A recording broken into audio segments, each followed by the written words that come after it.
So, did you make contact with aliens? Were you taken to another planet, to a mothership? How did they communicate with... Can you tell me what they look like? Can you tell me how many of them there were? Were you given food? Injections? It's important the entire world learns of your experience. That's enough!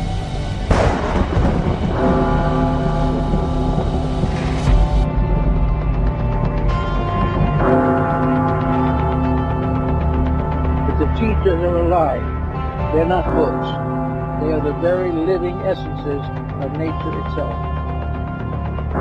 Unbelievably powerful supercomputer that's running our reality, and we don't have a clue as to how to operate it. Say in your mind, say to yourself, I am more than my physical body, because I am more than physical matter. I can perceive that which is greater than the physical world.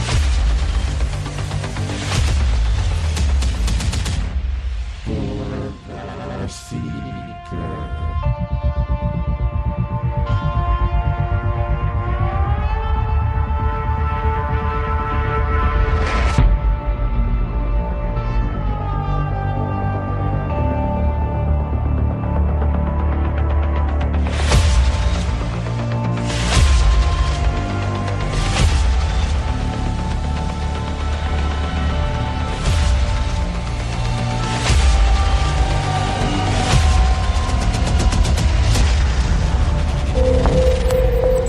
Houston, 20 seconds to LOS T-Dress. Roger, nice to be in orbit. Broadcasting from the Forest Tower Studios in the Mossy Creek bottoms of Cane Creek, Arkansas. I'm Joe Roop, and this is Lighting the Void, your voice for verity in this crazy realm of polarity. Good evening. It's Tuesday, April the 3rd, and the night is windy and the weather is perfect here in the natural state as the moon wanes on into midnight. Fire up your chakras, sync both hemispheres of your brain together, and shoot your magical beam of light through your third eye tonight with us as we peer into the void between spirituality and science. Thanks for joining us. Now, if this is the first time you're listening to this show, it is a live show. It's broadcasted on the Fringe.fm and can be heard on lightingthevoid.com, TalkStream Live, TuneIn, Spreaker, iTunes Radio, Radio Guide FM, Radio Garden, and more by proxy via the Fringe FM. And, of course, the website is www.thefringe.fm. The TalkStream Live call to listen line number is 701-719-3971. Just in case your internet goes down like it did to me today, twice it went down, you can always call that number and listen via your phone. Also, thank you all for your support. Don't forget to like and subscribe. Everything is Lighting the Void, Facebook, YouTube, Twitter, all of that stuff. We're going to get into that a little social media talk tonight, but we sure can use your donations. I know it's tax time and it's rough, so we haven't really been getting much donations in, but that's okay. The listeners are increasing. Our numbers are going up, and that's really the most important thing, I think, and all of you. If you want to join us over in the Spreaker chat, just search Lighting the Void or the Fringe FM on Spreaker, and that's where we're at. But, as I said, if you find anything of value from the show or the Fringe.fm, your donations would be much appreciated. I am stoked about tonight. Tonight we're going to be speaking with Daniella and Bruce Fenton about hybrid humans and their new book that's come out. It's going to be a really cool show that's coming up pretty soon. Also, hey, I want to remind every one of you to go get your bottle of Ancient Life oil. Grab that while you can. It's the good stuff. It's helping me out a lot. And don't forget, if you go to magicalegypt.com, you put in the code word FRINGE, you'll get 10% off anything at that store. Pretty cool indeed. I got to thank Chance Gardner for giving us that opportunity. I also want to thank Robert Schock and Laird Scranton for coming out last week. Boy, that was a really cool week. And if you want to get his book, Forgotten Civilizations, I got mine. I'm telling you, it's a great read. You need to get that book ASAP. Highly reviewed book. Go to the website and sign up for the newsletter as well. It's in the top right. You can put your name and email in. It's right there at lightingthevoid.com. You just put your name and email in, and that's it. And you get a free astrology book as well. And I got some other stuff I'm about to put in there, so don't forget to do that. All right, so obviously some cool stuff has been going on. We've made some changes on the network, I'm sure you can tell.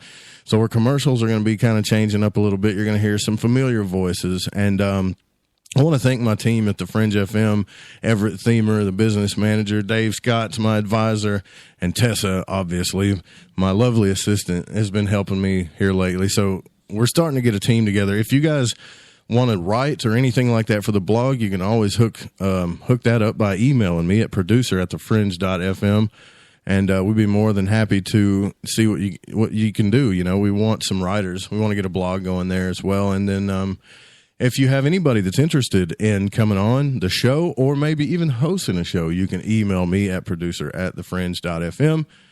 And for booking, make sure you email info@thefringe.fm. So before we get into the Gilson Report today, I just want to say that I just want to give a thank you to all of you guys for your support here lately. I've been getting so many messages on Facebook and emails and things about how much you enjoy the show, how much you enjoy the network, and I can't even respond to them all. And so if I don't respond to you fast enough, I'm very sorry, but I want to tell every one of you thank you so much. But we're going to talk about that a little bit. I think I found a few ways that I can be able to respond a little bit better. So let's get into our Gilson Report before we talk about that. So obviously today there was another shooting, and this happened at the YouTube headquarters in San Bruno. When this happened, I had my Broadcastify on. You guys should download that app.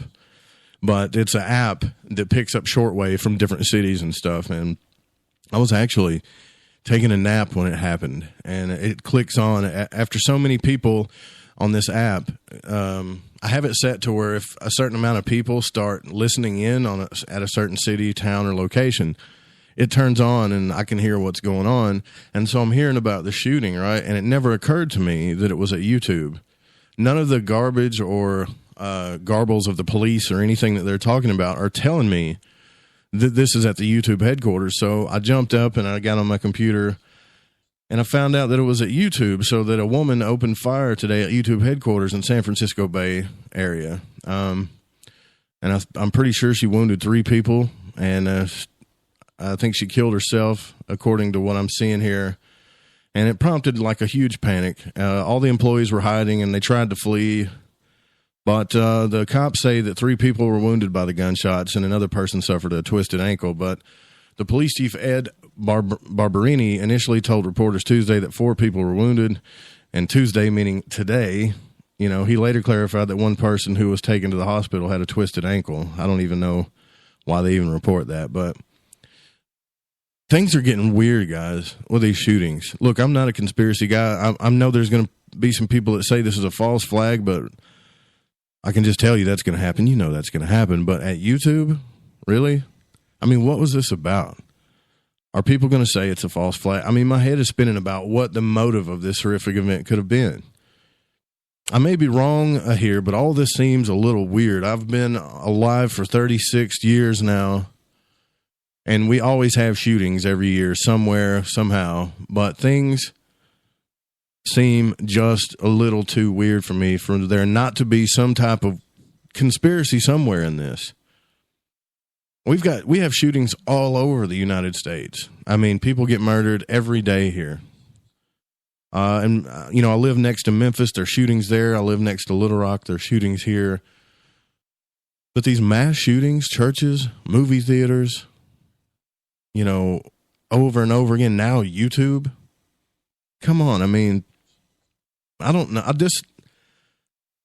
Something's not right about this. I mean, when I say that, I don't mean, yeah, okay, Joe, something's not right about people shooting people, but something's not right about all of these shootings.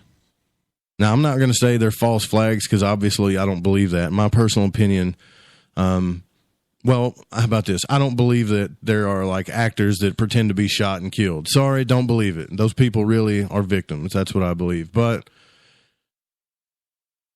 something's definitely at play here. I mean, what's the motive? I don't know. If someone has gotten a story about what the motive behind this was, I'd like to hear it. And you can email me at contact@lightingthevoid.com during the show anytime to send me a personal message. And I can't think of any reason why. I mean, yeah, YouTube has been under scrutiny lately because of all their stuff that they've been taking down, but why would that entice someone to go in there and shoot somebody? To me, this is just another thing to scare us all up about gun laws. I'm sorry. After a while, I never would even have thought of that. A month ago, I would never say this, but now it's getting like, man, I know a shooting's going to happen every week now. Something's going to be on the news about some kind of crazy shooting every week now. Don't you find that a little weird? A little strange? Just a little bit. I don't know what to say about this. I'm going to be looking into this all night, probably tomorrow, to try to figure out, who this woman was, why she did it, who she talked to. I'll just give you an example about what I'm trying to say here. I don't know if any of you have ever been to blackvault.com. Have you ever been to that website? What a fascinating website. Tons of leaks, okay, about information, declassified material, things of that nature. And so I was reading the FBI's reports on William Cooper, and you all know who Bill Cooper was. He did the radio show The Hour of the Time. Fascinating guy. He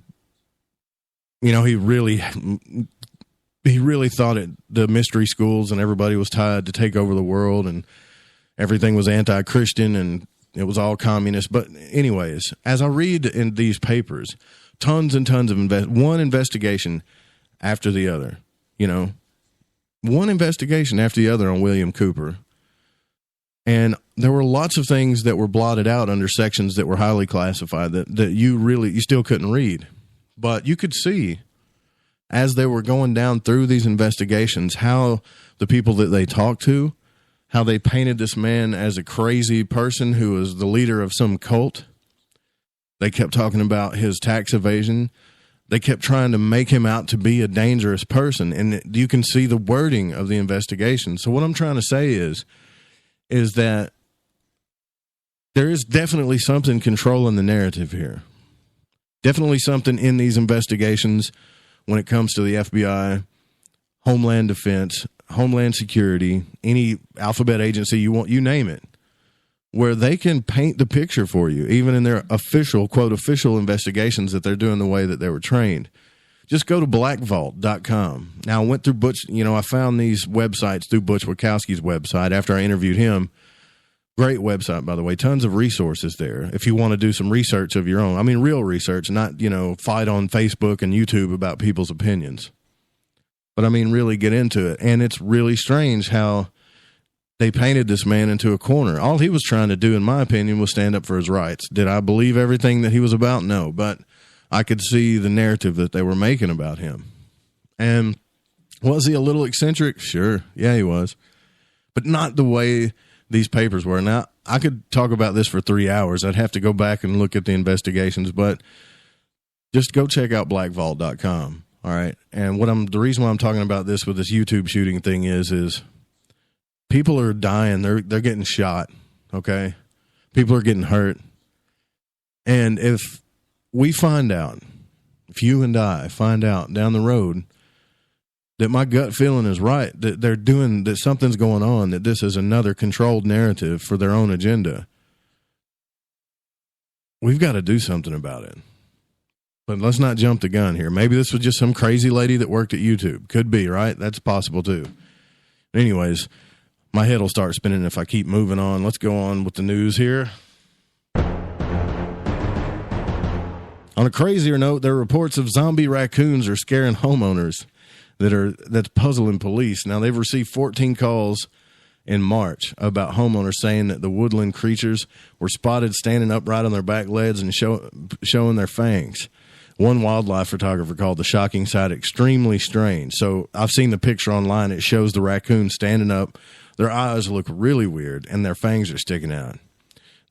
So they'd stand up on their legs, which I've never seen a raccoon do before. I've seen it do it when it's kind of begs for food, but not like this.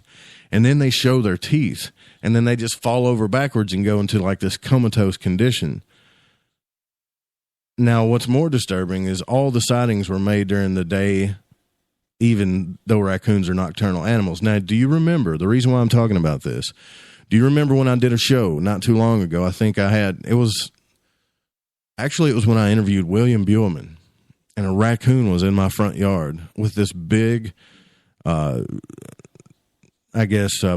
was over the top of it, just waiting to eat it. And it was sitting, I didn't even really think about this till I saw this today, but it was standing on its hind legs in broad daylight, out in the open, in the middle of my yard. They never do this, making weird noises, and it looked like it just kept fainting and falling over.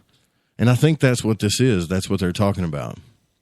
And I ended up shooting it. I actually killed it because I felt sorry for it. I thought it was suffering. And it was, and that buzzard was waiting to eat it alive, and I wasn't going to let that happen. So I felt sorry for it. I shot it and put it out of its misery. Sorry, that's something my dad taught me to do with animals, just in case something like that happens. But this is coming out of Ohio. They say the Department of Natural Resources believes that the animals have been infected with this thing called distemper, which is a disease that's reportedly very contagious and can cause digestive problems, respiratory problems, and seizures. Now, local health officials are saying the virus can't be transmitted to humans. However, dogs, your dog, your cat, can catch this thing. It's called distemper from these zombie-like raccoons. But it's mostly spread through inhalation, but you can if you come in contact with a raccoon that's doing this, they say stay away from it. It can be very, very dangerous. Now, thankfully, I didn't get anything. My cat didn't get anything because after I did this, I buried the raccoon. I felt kind of bad for it. But anyways, if you guys see anything like this, let me know, because this was a year ago that I saw this, and they're just reporting it now. So I think it's probably spread just a little bit more than they're talking about. Zombie raccoons. All right, so here now let's talk about the whole Facebook debacle. I put a message on my Facebook page about how I wanted you guys to contact me through a couple of new places. Obviously, OnStellar's coming out with their thing with their own blockchain, and that's kind of complicated. I've talked to their staff about it. It seems a little complicated at first for the simple user, but I think you guys should really look into OnStellar, okay? Make sure you read their white paper on their website before you just dive in, though. But as far as normal social media goes, it's not blockchain related or anything like that. Well, let's just talk about some things with Facebook, first of all. Right? They collect all of your information. Number one, we know that. This is in their statement. We collect the content and information you provide when you use our services, including when you sign up for an account, create or share and message or communicate with others. We also collect content and information that other people provide when they use our services, including information about you, such as when you share a photo of yourself, send a message, or upload, sync, or import your contact information. Basically, Facebook, they're stalkers. They also collect information from all the devices you access Facebook. This includes any device where their app is installed and information about you on any third-party website where you log in with your Facebook account.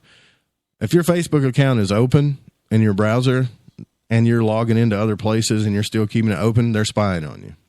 They spy on you and the groups you're in, even the groups that you think that are secret. It's an open statement that says we collect information about the people and groups you are connected to and how you interact with them,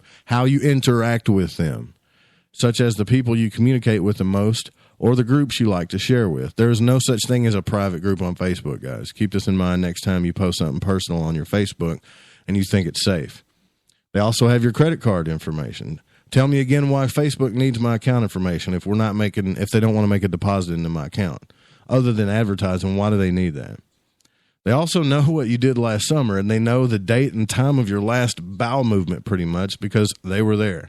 They receive information about you and your activities on and off Facebook from third-party partners. Think about all the people they're partnered with. Do you know how many third-party partners Facebook has? It's in the thousands. So, I mean, if you're somebody that struggles with loneliness, you can take comfort in the fact that Facebook is all over you, watching you 24/7. Another thing is they don't enforce their own safety policies. Go ahead. If you ask anyone who posts about vaccines in favor of parental rights or speaks on controversial issues like religion or natural health, Facebook, they have a policy where they can call you a bully and take it down. Or anything unpopular, political or religious viewpoints, even essential oils stuff has been taken down about that. So I and other colleagues of mine are beginning to use this place called MeWe.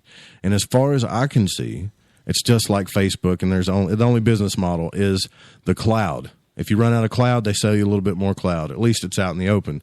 And Telegram, which I'm going to integrate with this show, is encrypted. It's super fast, and I have to send you an invite. But download that, and we're going to integrate that into the Fringe FM, okay? It's going to be really cool. There's more to come about that, by the way, but we'll talk about that some more. All right, when we come back, Daniella and Bruce Fenton are going to be with us to discuss their research on hybrid humans and their new book. Don't go anywhere.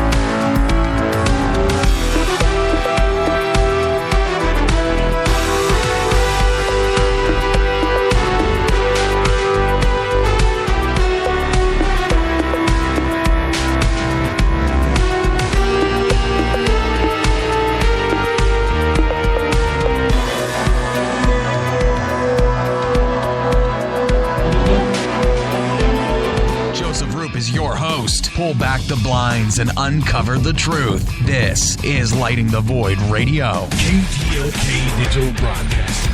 We rock the paranormal talk. Hey, Fringe FM listeners. Did you know that when you're on the road with limited data or no Wi-Fi available, you can still listen to every minute of the Fringe FM by calling 701-719-3971. No smartphone, app, or internet needed. Saves your data plan and no extra cost if you have unlimited minutes. Call 701-719-3971. That's 701-719-3971. Listen to the Fringe FM on any phone, anytime, anywhere. Wouldn't you love to have a really sharp memory? More than ever before, people of all ages are struggling with memory problems and brain fog. Whether your poor memory is age-related or due to the effects of chronic stress, you can now improve your memory while reducing stress with the dietary supplement Calm and Clever. That's right, you get 2 products rolled into one. Some ingredients in Calm and Clever enhance memory and help retain newly learned information more effectively, while other ingredients in Calm and Clever reduce stress by maintaining healthy levels of the stress hormone cortisol. Calm and Clever was created by scientist Kurt Hendricks, a principal investigator in 2 NIH-funded studies on Alzheimer's disease. To sharpen your mind and feel calm and centered, try Calm and Clever for 2 months. You'll love the way you feel and think. To order Calm and Clever, call 1-800-728-9948 or visit calmandclever.com. 1-800-728-9948 or calmandclever.com. You're listening to Lighting the Void Radio with Joseph Roop. Stay up to date right now, lightingthevoid.com. Don't feed the Archons. Feed ducks instead. And listen to Shift Happens on the Fringe FM, Fridays 7 to 9 p.m. Pacific. Cortana out. Quack.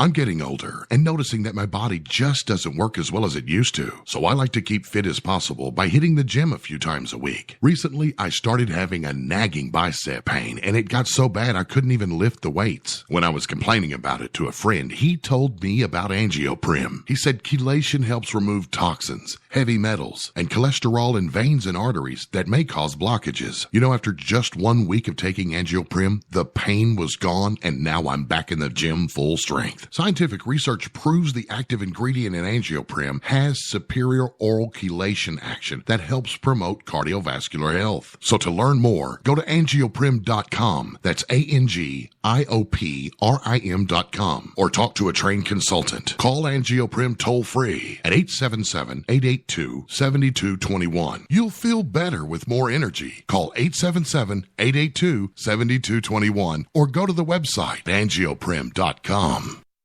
Come own the night with us. Hi there, this is Dave Scott, host of Spaced Out Radio. Every Monday through Friday, right here on KTLK, the Fringe FM, I'm going to lead you down a path of mystery, intrigue, and suspense. So whether you've seen a UFO, had a run-in with Bigfoot or Dogman, or had ghosts running around your house, this is the place to be. Spaced Out Radio, right here on KTLK. Oh, you know what I like about me? This is Rich Giordano, host of The Paranormal Code. No, I'm serious. The show's on twice a week now, Sunday and Thursday, on thefringe.fm and Spreaker, 10 p.m. Eastern, 7 Pacific. Yeah, it's 2 hours. It's live. And I do a show like you've never heard before. So you're going to come here, you're going to get your information, you're going to be entertained. But you're also going to hear the truth like, you won't forget. Like you've never heard before. And for those of you who've been following, thank you. Thank you for talking me into this extra night. Now I'm on twice. Great. Hey, good for you, right? The Paranormal Code. This means something.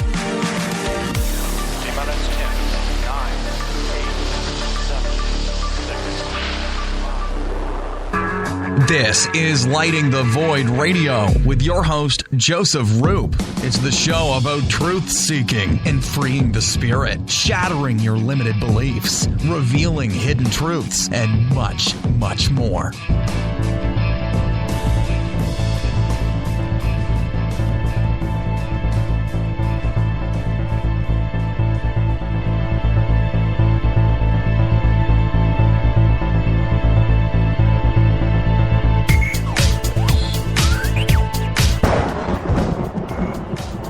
Welcome back to Lighting the Void. Thanks for sticking around. We are live on the Fringe FM. I'm your host, Joe Roop.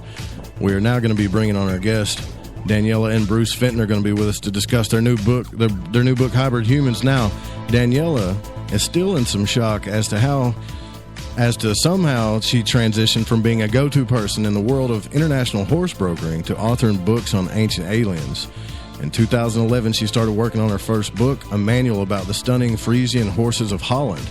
Her head was undoubtedly full of bloodlines, genetic disorders, gene expression, frozen embryos, and her dream of creating a new hybrid.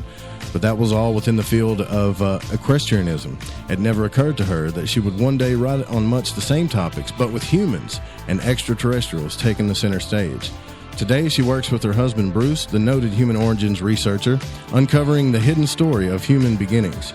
In her new book, Hybrid Humans, Scientific Evidence of Our 800,000-Year-Old Alien Legacy, she discusses topics such as how DNA was likely seeded on the Earth, also how ancient mythology describes wormholes, how shamans contacted aliens in their shamanic journeys, and even wreckage revealed of an alien craft.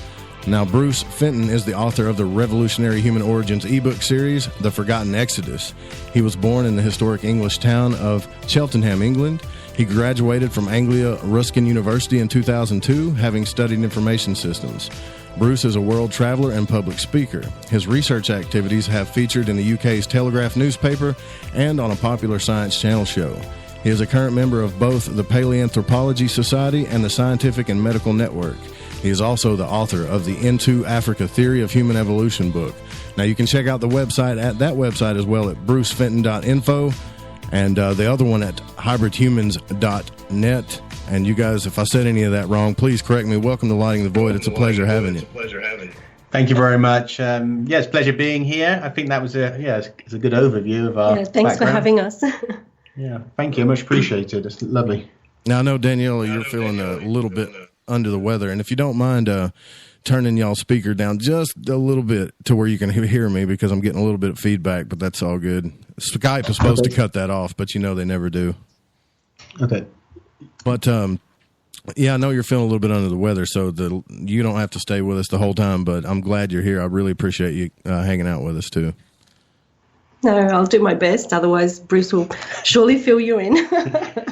So, this book, right, Hybrid Humans, you guys are claiming that you've got some actual, I guess I could say proof of this, because this is like a thing that we've been talking about for years in this community, and no one has ever, it's always been a stipulation or a theory or, how did they do this? Well, it must have been aliens, right? Well, great. So where's the proof? But you guys have really been digging into this. So before we get into this, have you guys always worked together in this field? Like you do the research and she writes, or vice versa, or how does this work?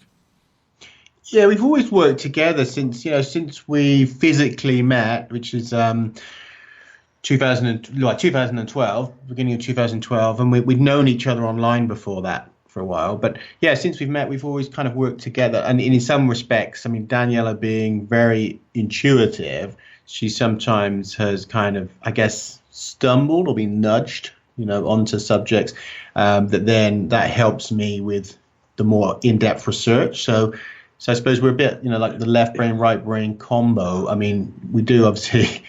That's not completely true. I mean, obviously, some things, Danny's very down to earth, and some things I'm very down to earth, and then some things the opposite. But yeah, we tend to work well together in that respect. That we have, different qualities, and so it does mean that there's a bit of the esoteric and spiritual mixed with the sort of the hard science, like usually in the work we do.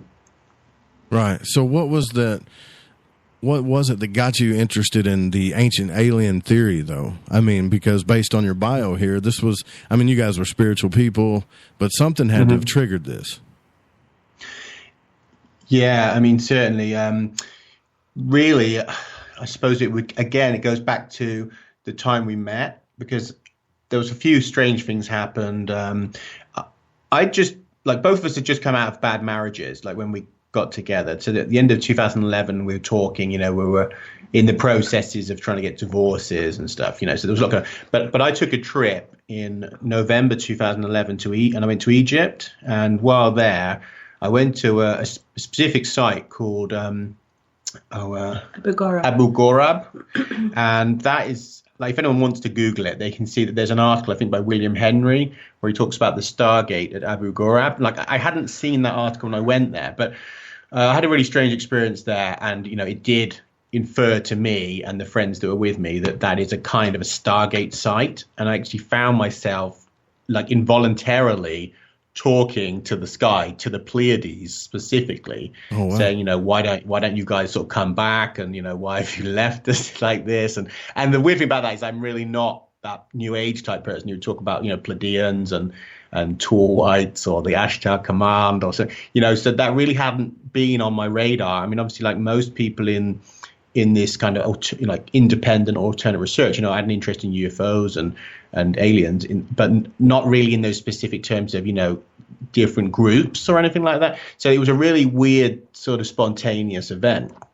And then it was after that some really strange stuff happened. I mean, it was nothing at that moment. I'm not going to say that, and then the ground opened up and aliens came out. It was nothing like that. But a few weeks later, when Danny and I physically met for the first time, she started having some really strange experiences, which were a kind of abduction. I mean, you can talk about it in a minute, but a kind of abduction type experience, but not physical, but with her consciousness being kind of taken to another place. Right. I mean, she can explain what that was like, but that's kind of really why we ended up nudged down this alien route. In the past, our esoteric interests weren't particularly focused in that aliens area.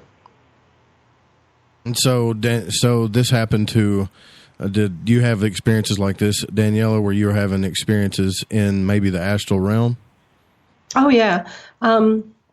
For about probably well over a year, I would say I was having, to me it sort of felt like abductions, but I was having a sequence of situations where I felt like I was being dragged through the bedroom wall and reappearing in another time and in another place.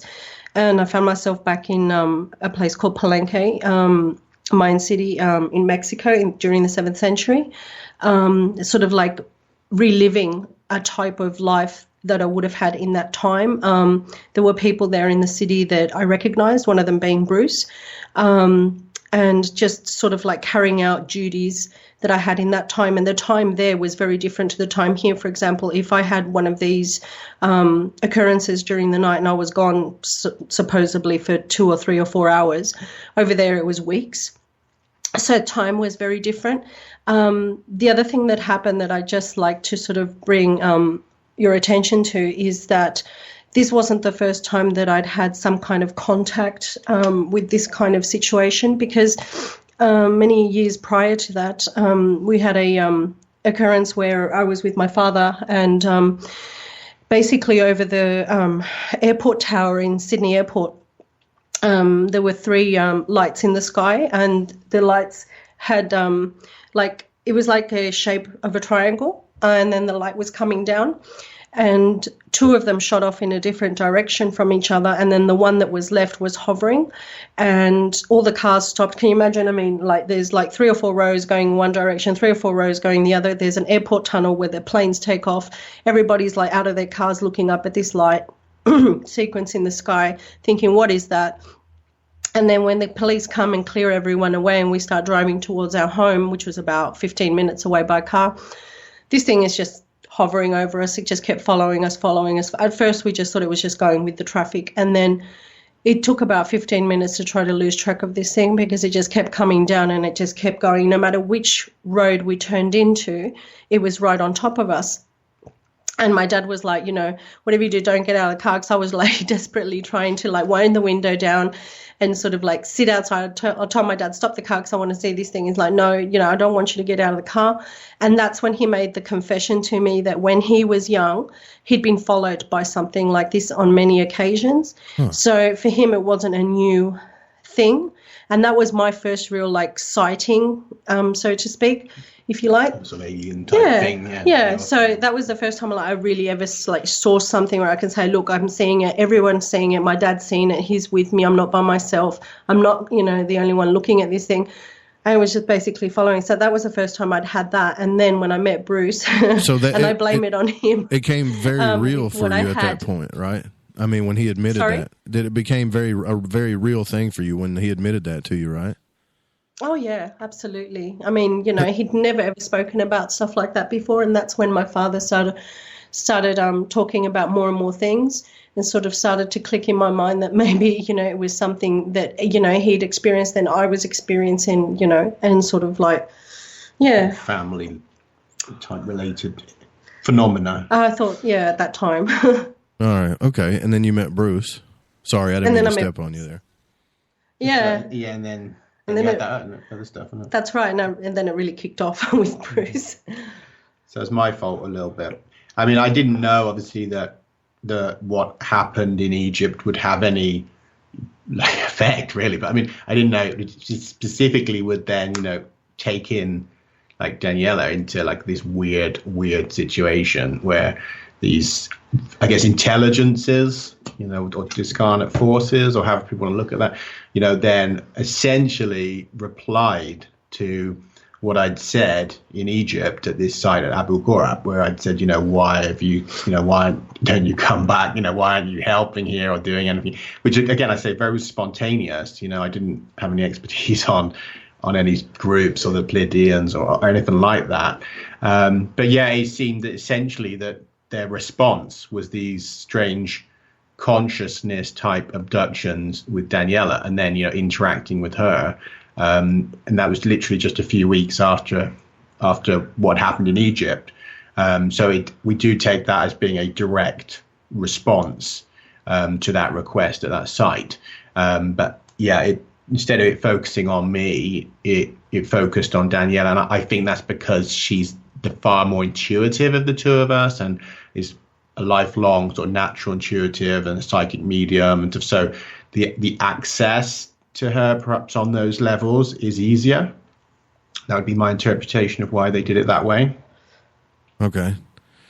That makes sense. I always thought that I've never been to Egypt, but I spoke to Robert Schock last week, and everyone talks about how it's a life-changing experience. So it sounds like it was definitely that for you. Oh, absolutely. I mean, and I don't want to derail you, but certainly while I was in Egypt, you know, I saw quite a lot of things. I mean, my friend that I was with is a researcher, he's been a researcher who goes out to Egypt, you know, doing a lot of exploration and stuff over the last few decades. And because of his relationships and links there, you know, I was able to go to places that, you know, the average tourist would never see. I mean, even Abu Ghorab is technically off of limits, you know, for tourists, but because of his, you know, contacts, we were able to go there, and just the three of us having a private evening at this restricted site. So, I mean, and then on top of that, you know, I was able to go into a tunnel system underneath the Giza Plateau, which again does not officially exist, which has, you know, goes down, and then there are like further drops, like passages going directly down and down and down into the ground underneath this tunnel system. I mean, things that are just literally not meant to exist at all. So, I mean, there's some really, I gained access to some really incredible experiences. And another thing, actually, I might mention, I think, because we think is relevant to this, is that while there, I handled this strange stone artifact, and it, like, on one side it just appears to be just like normal stone. On the other side, it's smoothed flat, so clearly someone's worked it, and it fits like perfectly into two hands. So it's like almost like it's made to be held. It didn't have anything like clearly engraved on anything. But I'm going to say this is relevant because it clicked that the story that we've written about, the information we've written about, and it's based on another book, this book called Altringa, when the first ancestors were created. Like, obviously, we mentioned that our book is kind of providing evidence for this other story, which was published in 2002. And that other book starts off when the author, Valerie Barrow, gets given this stone to look after, which is brought to her, and it's an ancient Aboriginal artifact, right? And it's after the stone comes into her life and is left at her house for safekeeping that she starts to have these things happen. And it clicked to me just about a week ago. It's like to Danny, it's like, oh Christ, that's like what happened to us, because I handled this stone in Egypt, which had come up from basically down in this shaft above a hidden temple, right? And although it doesn't look like a spectacular object, it sort of clicked that, hang on a minute, this all happened to us, like right after I handled a strange ancient stone from like under this temple, and like she's saying, yeah, her situation was the stone came into her life, and then all of this contact kind of begun, and that is exactly mirrors our situation, because I held that object in Egypt. Also, I did, like I said, that thing at the temple, but it clicked that I'd handled this ancient object, and then within like 2 weeks, the contacts begun. So there is a strange parallel between the story in the book that led to our research and our specific personal situation. So it does seem that there's certain artifacts, I believe, that are out there. I wonder if you have an alien relic in your hands there, Bruce. It's a possibility. Well, yeah, I mean, quite. I mean, I did ask people at the time, because, I'm involved in the psychic kind of side of things. Well, I asked a couple of different people to hold it who are out there in Egypt who claim, there's people doing tours, as like psychic tours and spiritual tours. And so I asked a couple of different people at the hotel, to hold it. And like in each case, they said, like it was either a beacon or a key, or it had some link to off-world or to like Atlantis. It doesn't look like something where you would expect someone to say that. They just say, oh, well, it's, it's a rock, it's a funny rock you found. But like, yeah, in each case, the people have come up with either, particularly they being either a beacon or a key. And so that's kind of funny that's what people got from the psychometry of holding it and sensing what they felt about it. So clearly, yeah, there's something strange about that rock, and it only literally clicked, like I said a couple of weeks ago, that really mirrors quite closely the situation that Valerie had, in her book, which was published in 2002. And again, I'm saying that's like the source that we've used here, right, for our book. And we can explain that a bit more if you like. But now, this book comes out April the 15th, the Hybrid Humans book, right? Am I wrong about that? When's the date that it's released? No, that's right. That's the scheduled date as it stands. Yeah, that should be, all being well, that should be available. Yeah.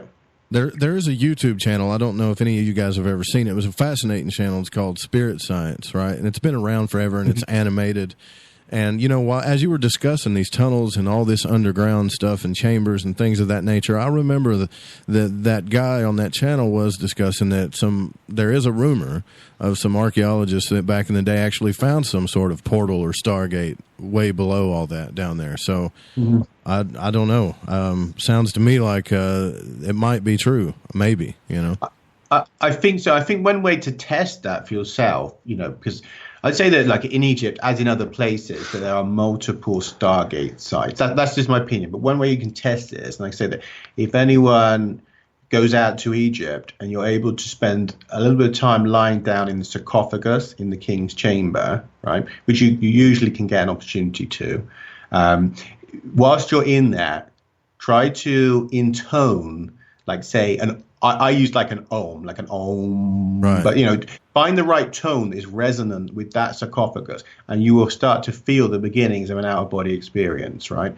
And in one case, the same friend who I went there, who was there when I went out, the guy that's the researcher, he had done an experiment there, right, where they paid to have that room private, and that they then played this tone, which is the resonant frequency of the Great Pyramid. And what happens is it becomes a standing wave, and you get this cascading sonic effect where the whole of the pyramid begins to resonate to the frequency, right?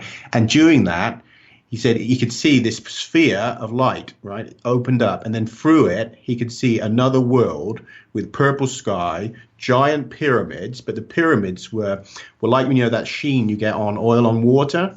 It was like that on, so they weren't stone pyramids. They were this sort of strange material. And he could see it through this hole. But then, unfortunately, the guards panicked, because obviously they heard this noise booming right out through the pyramid. So they ran in like guns kind of thing, what's going on, stop this straight away. But so, I mean, I'm absolutely of the opinion, that, you have stargates that allow a linking of consciousness, at least, right? I can't say that you can necessarily physically go through it. Like, I'm not saying you can't, but I mean, I also haven't got that proof that you can, but that your consciousness is able to link in to some kind of information tunnel, which is leading you to this other place and allows you at the very least access information via that. Because I don't know if you're aware of this, but the Great Pyramid essentially is it's tuned to one of the Schumann resonance frequencies of the planet. Okay, so you're literally kind of harnessing an Earth energy, this natural frequency of the Earth, and the brain also has like frequencies some of which match some of the Schumann resonance frequencies. Now, I've been involved quite a while with an organization called the Scientific and Medical Network, which you mentioned in the beginning there. And one of the geophysicists from the network has written about how that when you really look closely at this, that some of the neurologists are wondering, look, if we've got these Earth frequencies that totally match frequencies in the brain, is there the possibility that information is transferring from the human mind directly into the field of the planet and therefore can be reaccessed? So it may also be that one of the things that this Great Pyramid can do is allow you to access information stored in the field of the planet. I mean, that may sound to people like totally nuts, but if you think about it, if all this information is being recorded from your brain just incidentally anyway by the field, by the mere fact that we are in tune with it, particularly in tune with it when we're asleep.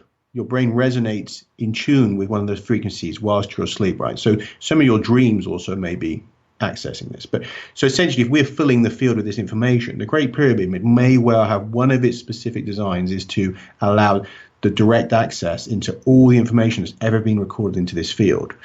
So I mean, that's kind of mind-blowing as it is. But there certainly seems to be this other effect that you can potentially open up what seems to be a doorway to somewhere else. Now, so I'll leave it like that. I can't say that it's solidly proven or I have a video to show anyone, but, keep that in mind. And if anyone goes out there, again, try these kind of experiments for yourself. Don't take, just my word for it, and obviously look into that a little bit about the resonance, because I think that's going to at some point be established that this is one of the core reasons why the Great Pyramid is designed as it is, and that chamber with the sarcophagus is essentially your login. This is where you go to log in to get the information. You lie in that sarcophagus, the frequency is played, right, and then you either access information or you see to this other place, depending on what your aim is. Right. I always thought that, and I discussed this with Laird as well, I've always thought that the ancient Egyptians, Sumerians, whoever it was that was back in that, pre-dynastic age, that they had some type of technology that could play between worlds. So when I say technology, I don't mean iPads and computers. I mean, they understood biogeometry, frequency, the resonance field, how to get in between states like that. I mean, it's kind of obvious if you look at the work enough. And speaking of that, we get this narrative all the time, guys, that about the ancient aliens. They came here, and you talk about this in the book a little bit. They came down and they I guess worked with us. Some say they used us as slaves. Some say that they taught us, but it's all pretty much the same, like you say, sticks and stones narrative, basically. But What, based on y'all's research, have you found that does it go along with everything that we're taught on ancient aliens and those stories, or is it something a little bit different, maybe? I guess it's a bit of yes and no, because there is an echo here, right? In the story that we explored in this, Altringa, when the first ancestors are created. I mean, anyone who reads that book, right, which is not, it's not written by me and Danny, we had nothing to do with it. We didn't know the lady when she wrote it, and to sort of clarify that. But we became aware of it when we were actually working on a book called Ancient Aliens in Australia, which was back in 2013. And we became aware that there was this other book because the co-authors knew of it, right? So then we read it. And in that book, it talks about this original contact with the planet. And in that, it says that, look, the other I suppose the best way to start, it starts off by explaining, look, the planet itself was seeded with DNA, what's called directed panspermia. And so that DNA itself, it has been created by an alien race and put here. Now, after that, it's programmed, obviously, to evolve. Essentially, you can always think of DNA as a terraforming technology, right?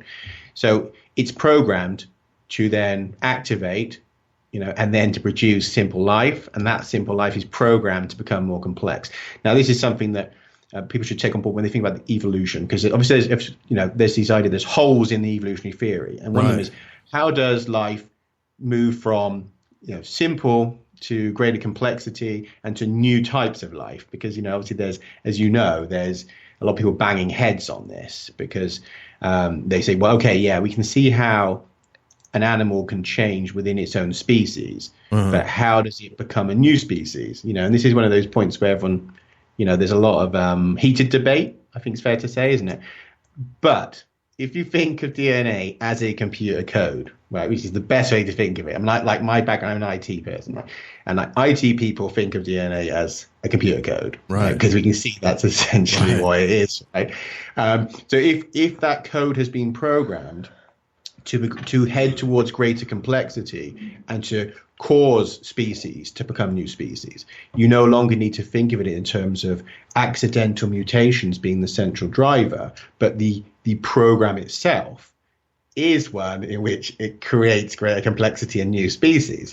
So you have this terraforming technology, and it is always becoming more complex, creating new life forms. It's providing the biosphere, plants, animals, everything. It will turn that into a living world for you. I mean, if you imagine you're that kind of advanced intelligence who has perfected a way to terraform barren worlds, I mean, that's DNA pretty much sums up that as a technology. So this is kind of mentioned.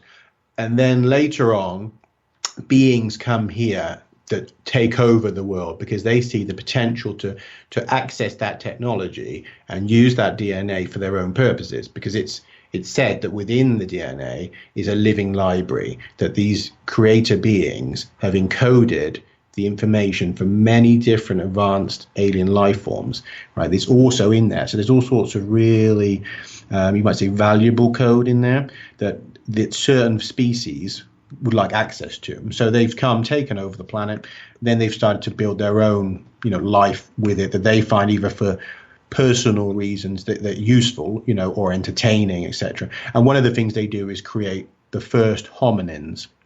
So going back about 5 million years ago, you've got the beginnings of, the first accepted, human-like creatures, the hominins.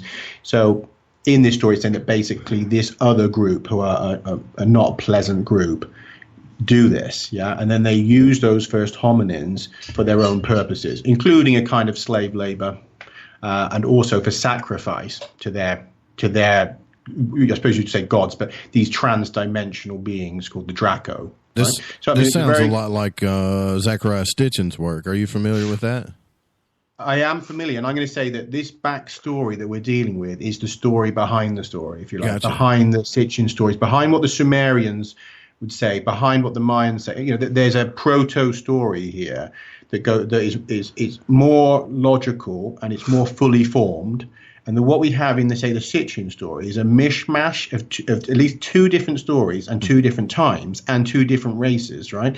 That have become mashed into one story. right? This is what problem why sometimes you can look at the Sitchin stories and you can say, well, there's a lot of inconsistencies, or there's a lot of things that don't make sense, and the reason is because it's a mishmash, that the Sumerians are telling you about a visitation that they had, right, 5,000 years ago. In there, they're talking about that. And that's a visitation which also has happened in Mesoamerica and in Egypt and places around 5,000 years ago. There's a lot of evidence, I would say suggestive evidence, of a visitation, okay, to this planet. But that's been mixed in with stories of humans being created, right? But we know humans are created a long time before 5,000 years ago, right? Oh, yeah.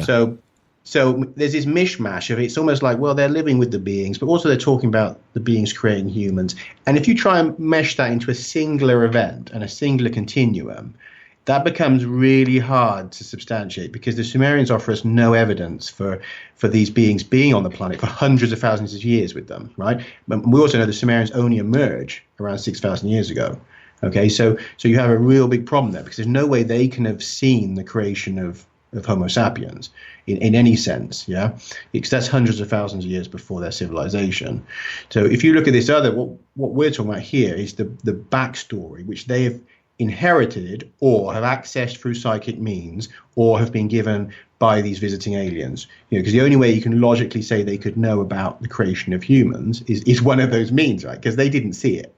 They can't remember it. So they have to have either been told it by visiting aliens, or their shamans have gone into altered states and have seen parts of this earlier event when the humans were created, or there's some whisperings that have gone down through time over a vast periods, hundreds of thousands of years, and that some of that has remained as well. And probably there's a bit of each of those is probably true, and they've put it together, and they've put their version of events together in the same way that the Mayans and the Egyptians and other people have, right? And so we see obviously these links between those stories, but none of them were there when it happened. That's very clear that it's hundreds of thousands of years before. Now, so what we're dealing with is a clearer account of that older event, not this visitation. Well, I was going to ask you, in Daniella's book, and you guys have put a specific number in here, and I don't know if this is a guess or why you come up with this number, but it's 800,000-year-old legacy. Is that just a number that you're roughly estimating based on your research, or do you have definitive reasons why it's we have reasons. It's actually more specific than that. I liked rounding it up for the purposes of the book title, but it's more specific than that. It's actually 780,000 years ago.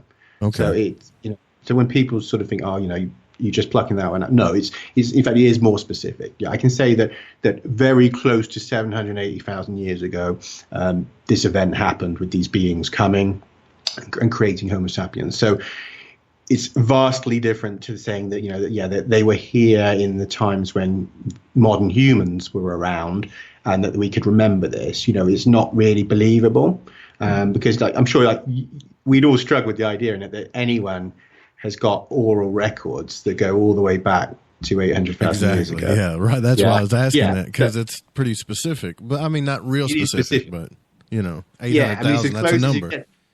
It's a number, and it's unlike with a lot of these other stories where they let's be honest, what is the evidence in terms of the Sumerian stories or the other stories that it happened? Beyond that, there's a story. Sometimes there's a date given, but nothing that accompanies that date. For example, like the date 450,000 years ago. Okay, that's thrown around sometimes. Okay, but we have literally no physical or biological evidence that says that anything special happened 450,000 years ago. Okay, have you ever seen any? I haven't. Zero. No, I have not. People just throw that date out there and say, well, Sitchin says 450,000 years ago they came and made modern humans. Mm-hmm. But there is absolutely no evidence of that. If you look in the genome of modern humans, there's no sign that anything special happened at that time. And I'll go into a bit more about that if you like after the.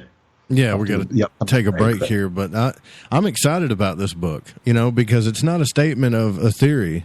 It's a statement. This is what you and Daniella believe to the core, right? It's very convincing, the evidence, yeah. And so it's, there's parts of the backstory which I haven't proven yet, and there's parts which I have. And the parts which I have are so radical and important for humanity that even if you just focus on those, this is an incredible event for humanity. Well, we're going to take our first break, and we're going to dig into this a little bit more You guys don't go anywhere, and we'll be right back with Daniella and Bruce Fenton.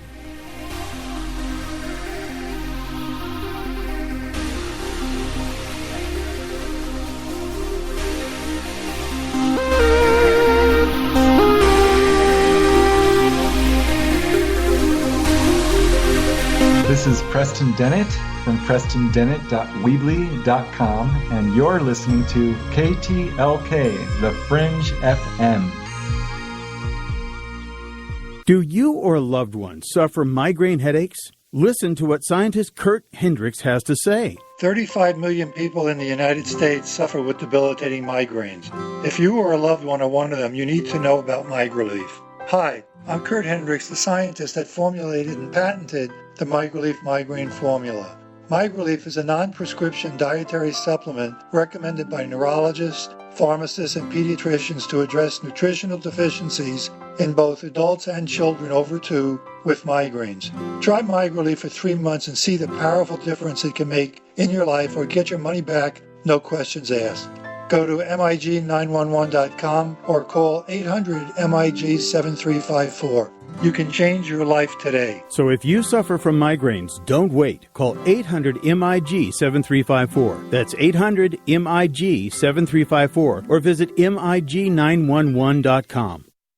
Who were the real ancient Egyptians? What is it about ancient Egypt that captivates us all? The critically acclaimed series Magical Egypt is back with all new episodes. Let Chance Gardner and company take you on another adventure through Magical Egypt in the new series Magical Egypt 2. Magical Egypt 2 attempts a forensic reconstruction of the science of the ancients through a study of ancient aesthetics. Also, the best researchers and authors in the field like John Anthony West, Graham Hancock, Laird Scranton, Robert Duval, Lon Duquette, Aaron Cheek, and more join together to explore the topics of the esoteric and the hidden messages of the ancient Egyptians. Just go to magicalegypt.com right now and put in the code word FRINGE and get 10% off any download or order, including the groundbreaking original Magical Egypt series, as well as the new episodes in Magical Egypt 2. Also, check out the great work and the companion series at magicalegypt.com. Click the banner on the Fringe FM or go to magicalegypt.com and use the code word FRINGE and get 10% off your order today while it lasts.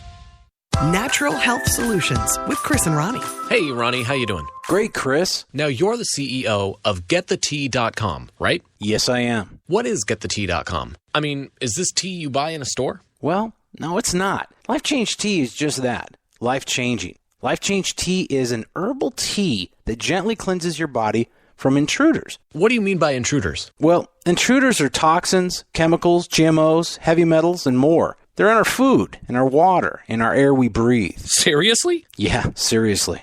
And Life Change Tea will help you with removing these, as you say, intruders? That's right, Chris. Are there side effects with this tea? Well, you might lose a little weight. When you clean your colon, you lose weight, you feel better, and you have more energy. Wow. Ronnie, where can people purchase Life Change Tea? Oh, that's easy. GetTheTea.com. That's GetTheTea.com. Ronnie, I want to thank you for being on the show. People, don't forget, GetTheTea.com. So, you love talk radio? Then you'll love TalkStreamLive.com. TalkStream Live is always on, 24/7, with the best streaming talk shows. Find your favorite talkers and discover some new ones. It's free, readily available online or on mobile with any smartphone or tablet. Finding your favorite talk shows all in one place has gotten a whole lot easier. Just go to TalkStreamLive.com. Be sure to download the free apps from Google Play or the iTunes App Store. We're still getting strange on Sundays. Hey everyone, it's me, Dave Cruz, host of Beyond the Strange Radio, letting you know we're on live Sunday nights right here on the Fringe FM. The Strange Sunday saga continues live at 5 p.m. Pacific, 8 p.m. Eastern. Listen on thefringe.fm or at beyondthestrange.com. Again, that's Sunday nights, 5 p.m. Pacific. See you there.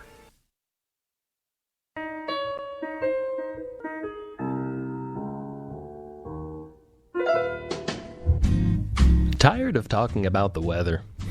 No, Shift.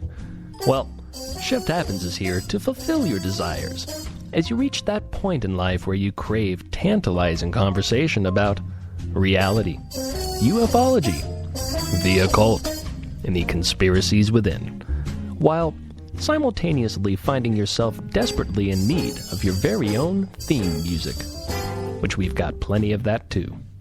So be sure to tune in to Shift Happens every Friday night from 7 to 9 Pacific, right here on the Fringe FM.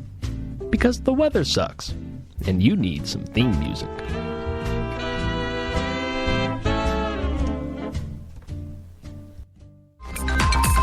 Hey Fringe FM listeners, guess what? TalkStream Live has just released a new paranormal app exclusively for the paranormal community called Paranormal Radio. Paranormal Radio has a great selection of streaming talk shows dealing with UFOs, the supernatural, sacred geometry, NDEs, and much more, including a network highly recommended, The Fringe FM. You can download Paranormal Radio right now from Google Play and the iTunes App Store. This is Lighting the Void Radio with your host, Joseph Roop. It's the show about truth-seeking and freeing the spirit, shattering your limited beliefs, revealing hidden truths, and much, much more.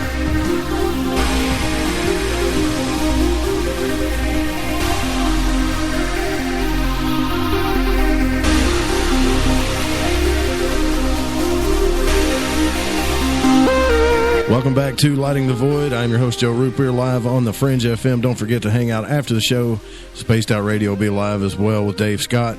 Fringe FM is live here for you 24/7, 7 days a week with awesome programming, so always check it out. We're here with Daniella and Bruce Fenton, their new book that's coming out, Hybrid Humans, Evidence, Scientific Evidence of Our 800,000-Year-Old Alien Legacy. It's been a fascinating conversation. So before we went to the break, guys, you were talking about the story behind the story, and I wanted to elaborate on that a little bit because there is a lot of holes in all these stories, for sure. And I have a hard time blending it all together when I look at the text, Egyptian text, Sumerian text, Zechariah Stitchin, the Gnostic text. It seems like they're all telling the same story, but man, you're right. The holes are just unlimited.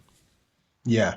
And that's why I think that the problem with this as well, of course, is that, you know, on some level, I think most people, certainly people in the subject areas that, you know, you and I and Danny and stuff are interested in, I've got some level of intuition. So they sense that there's truth in these stories, right? So that's why it becomes a bit dangerous, because people are willing to believe, because they think in their gut, they feel, well, I feel that I'm being told a true story here, that, you know, the aliens came, that they made people, and that, you know, all of this is sort of true, right?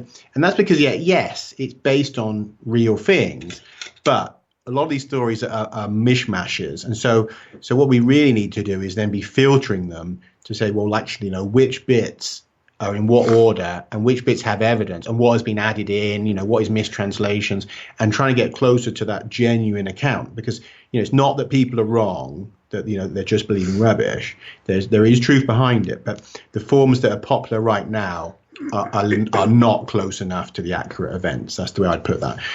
For example, you know, the story that aliens came here to mine gold, to take off world to another planet in our solar system in their rocket ships, you know, because those aliens wanted to fix their atmosphere. Right? I mean, that is full of holes, that story, immediately. And I would say to anyone who's willing to apply some critical thinking and logic to that, just to consider, firstly, that gold is hugely abundant in space, okay? That you can go and take an asteroid, which is almost pure gold, right? Crunch it up with your advanced technology. You know, if you've got a spaceship, right?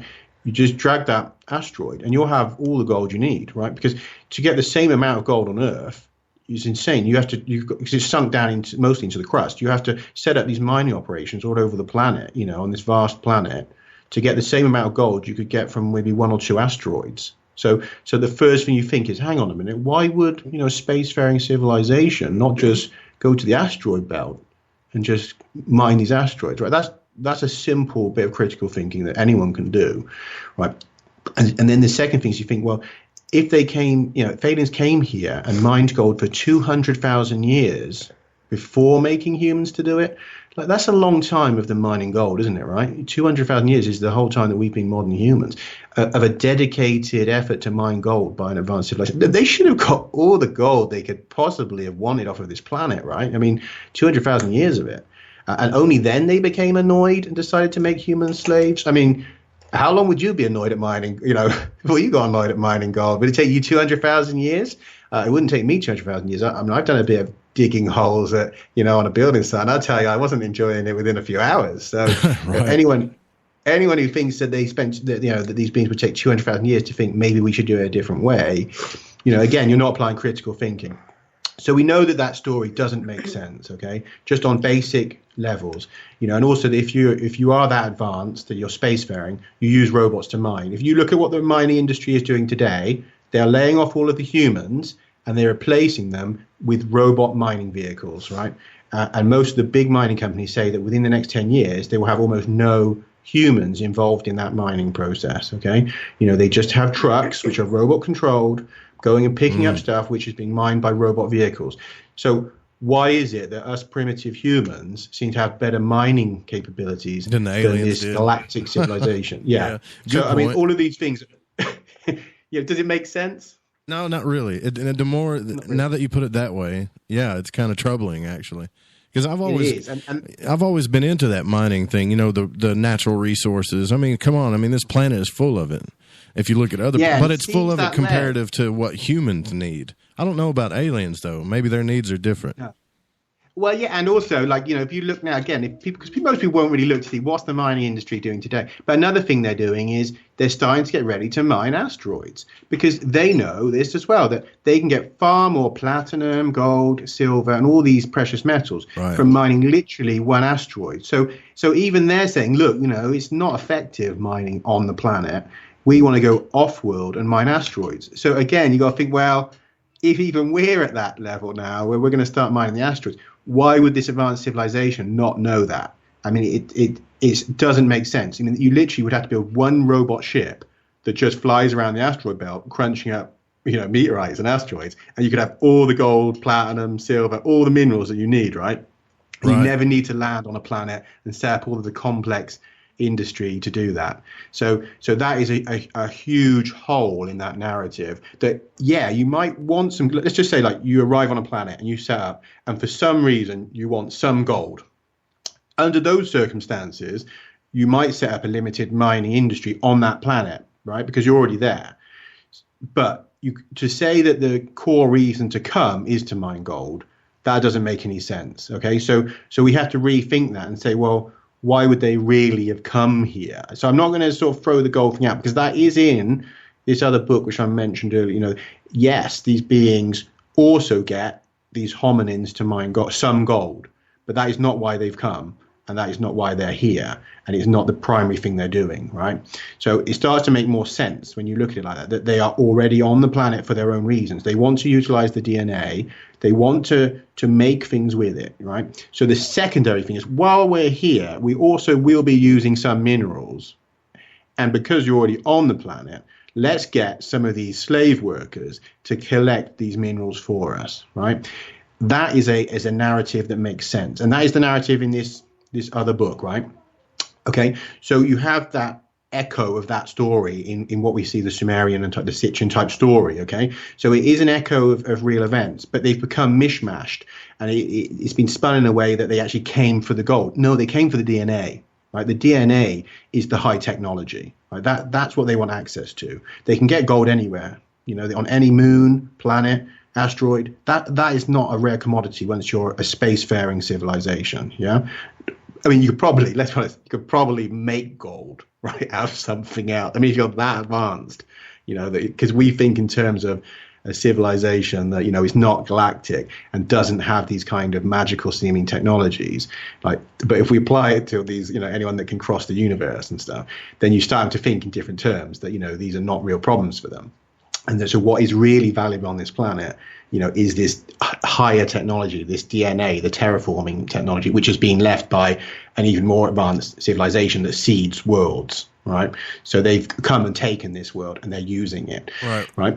So that's the first thing. You need to sort of shift that around. Okay? Well, what about the recycling of humanity? Like there's been some questions in the chat room about asteroids, dinosaurs being on the Earth, no longer being on the Earth. I mean, how many times have we went through this thing, life as humans? It seems like it hasn't been just a linear thing since 800,000 years ago.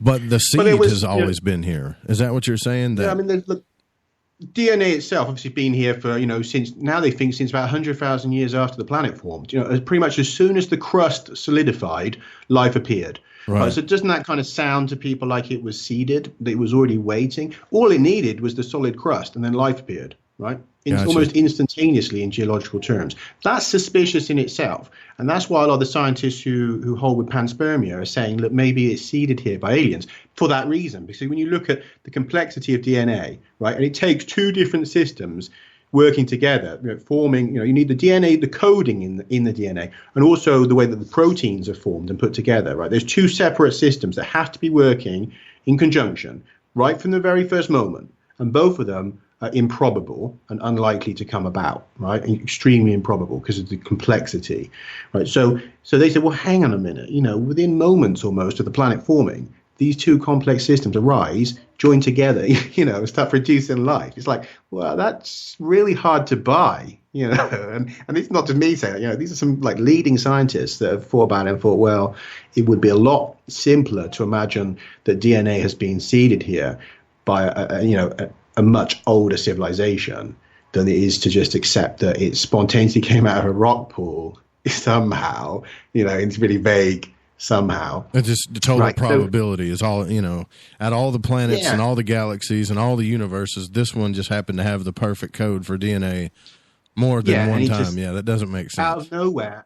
And the other thing as well is, if you look at it like this, all life on Earth, right, is meant to have come, it all involves DNA, yeah? And it all seems to have been inherited from one starting proto-organism, right? Which suggests that life only happened once on this planet and all life has come from that, okay? So if life can spontaneously emerge at any time from a rock pool, why does it never happen again, right? Why does it only happen in that one form then and we all come from it, right? Because that doesn't seem to make sense, because we've had 4.5 billion years, right, for another kind of life to arise that's not DNA. Or is different, is not related to those first organisms. Why does it never happen? If it can happen at any time, spontaneously, why does it only happen then at the beginning when the crust forms? And with DNA, why does no other kind of life ever appear on this planet spontaneously, ever again, right? So these are other questions that people have to think about. But why doesn't it happen every few thousand years? We get a new kind of, life that just emerges in a rock pool or something. We don't, do we? There's no sign that it ever happens again. Right. So these are problems that are scientific problems. They're not me just saying, being difficult or wacky. You can go away and they can look at like Francis Crick, the guy who co-discovered the spiral form of DNA. He came to the conclusion that the most likely explanation was that DNA was seeded. So this is something we do write about in the book. We talk about this because I think it's important for people to recognize this, that first of all, you have an anomalous creation on this planet that really doesn't really add up, and that when you look at the stories from the ancients and from shamans and people who access esoteric information, almost all of them agree that life came from above and it came to this world. You don't really hear them saying about spontaneous rock pool life, okay? And that's universal. Now, you look at any of the ancient legends, they're all talking about stuff like that, yeah? Either that beings have come through from other dimensional or have come from above or in some way have started life on this planet, okay? Speaking of the shamans, though, that you speak of, it seems to me like, because maybe I've just gotten into this world in the last 15 years of my life, but it seems to me, and all the books I've read, in Daniella's case, now that I've learned about this and yours, and it seems to me like there's an influx of this thing going on. I just got through reading Jason Quitt's book, and it seems to me like this message of these species that are trying to talk to us through the astral realms, their shamanic journeys, are in an influx now. Like there's more than it's ever been. Or maybe it's just because I'm aware of them now. I could be wrong, though. No, I think you're right. I mean, I've also read Jason Quitt's book. We interviewed him before Bob passed away, right? Which was now I count as a suspicious death of his co-author. The Forbidden Knowledge book that they both wrote? Yeah. Right. Yeah. But I would recommend that book to people as well. And we would say that, Jason Quitt gets a lot of the similar kind of experiences to say like to Daniella and things that I've had. But it definitely seems to be growing. And I do think that is for a reason. And the fact that shamanism itself has become better known, and obviously ayahuasca has become a thing, even with Hollywood stars going to the Amazon. And, I do think this is all happening for a particular reason at this time. I think we are in the a kind of on the edge of the precipice, but also perhaps looking up at the stars, in that moment where it could go either way. And so that this knowledge is coming through. And I feel that's why this book that we've worked on, why the information has become available to us at this time, because we cover stuff which you could say has always existed, for 780,000 years.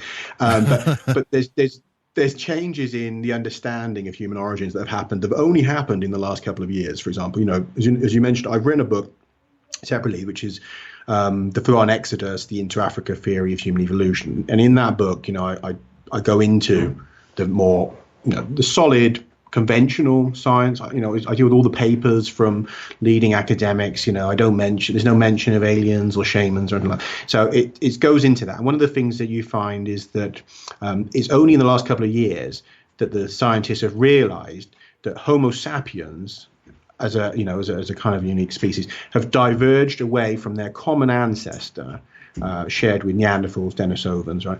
That this happened around about 700 to 800,000 years ago, depending on which one of the studies you look at. But until about 2 years ago, they said it was between 200 to maybe 400,000 years ago. Okay, so there's been a radical change. So another time in history could I have supported the argument that we're presenting to people here, or in either book.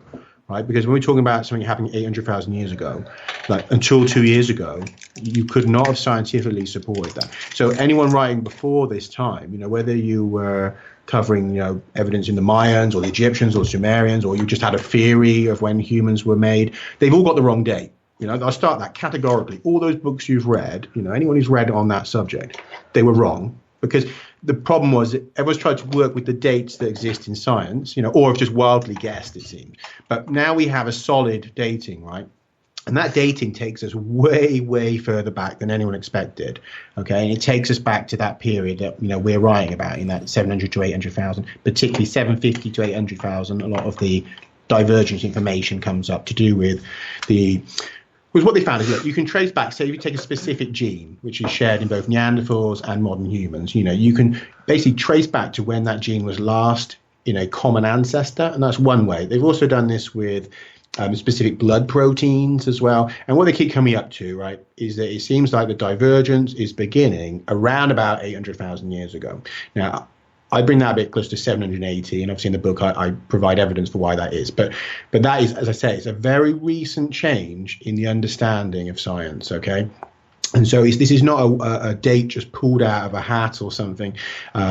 This is a date that is now solidly supported by leading, academics who will tell you, if you look and see when do these three groups, Neanderthals, Denisovans, and modern humans, when do they really start to split away from a common ancestor? And it's very close to 800,000 years ago.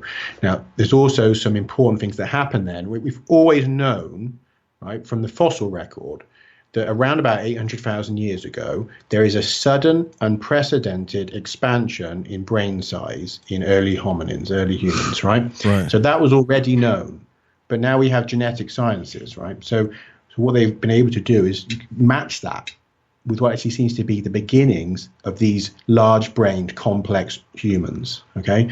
So you're getting a hand-in-glove mix between archaeology and the genetics now.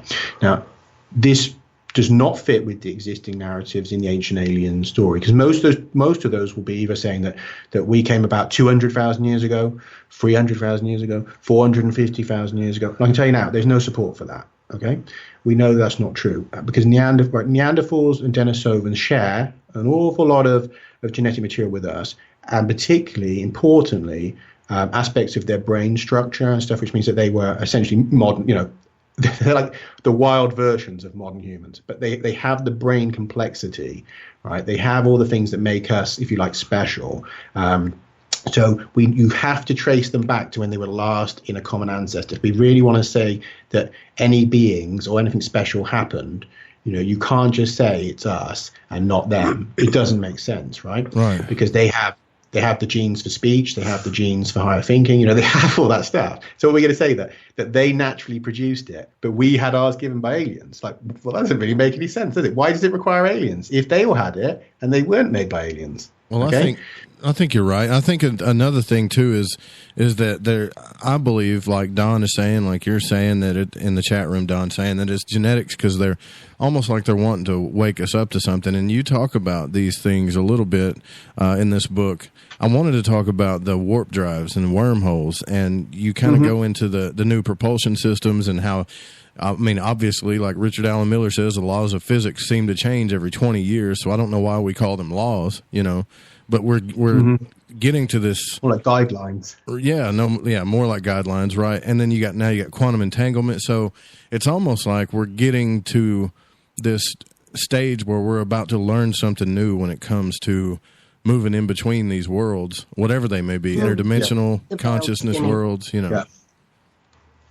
Yeah, I think I agree with what Danny's saying, that the veil's thinning. I think that, in a way, the whole thing of the 2012 subject, was that, we were hitting a point in time where like the veil does thin and where the truth starts to come out, rather than it being an instant revelation that we have seen since that Mayan countdown. We've seen an awful lot happening. Obviously, there's the rush towards disclosure. There's new sciences, new technologies have been coming through. The obviousness of the elite control has become more and more clear, so that even people that used to think it was just a silly claim that all these evil people run us. Most people are now saying, "Ooh, they do seem a bit evil after all, don't they? The things they're doing." So I mean, it does seem that that all of this is coming to the front, and amongst that is the advanced sciences, and where of course we're seeing now in the ufology stuff, we're seeing people on the news saying, there's things up there that do impossible things that our physics can't understand, and so. So I mean, if we look at the fundamentals here with physics, there's two kinds of physics. There's the physical rules that govern objects. Right, and then there's the physical rules that govern subatomic quantum particles and whatnot, and wave particles, depending if you're looking at them or not. Right, so then you have these two clashing systems, and as pointed out by physicists, they don't completely mesh. Right, so you have this strange problem that you can have a theory which is accurate and truthful, and it covers objects and physical things. And then when you go to look at what they're made from, these quantum wave particles, suddenly that it doesn't, the model doesn't work anymore, and it's not true anymore, right? So that's a kind of bizarre continuum, isn't it, that you can slide from being, totally accurate to, well, no, it's not really working anymore down here, right? So we have a problem that we don't have a unified field theory, and that what we've done as a species, scientifically speaking, what we've done is we have focused on physical matter. That's been our science, and the physical part of the atom is about 0.0000001%, right, of the atom when you look at the structure of it. So like 99.99999% of the atom is seemingly nothing, right, empty. And like we have put total focus on that little tiny percent, right? So imagine you're in an alien civilization who doesn't think like us and thinks, well, we are concerned with the 99.999% of reality, okay? Because they think, well, that's logical. Shouldn't we be more concerned with that? And that they went just down that route with their sciences. Right? Imagine their understanding now of the fabric of reality, because they went down that route.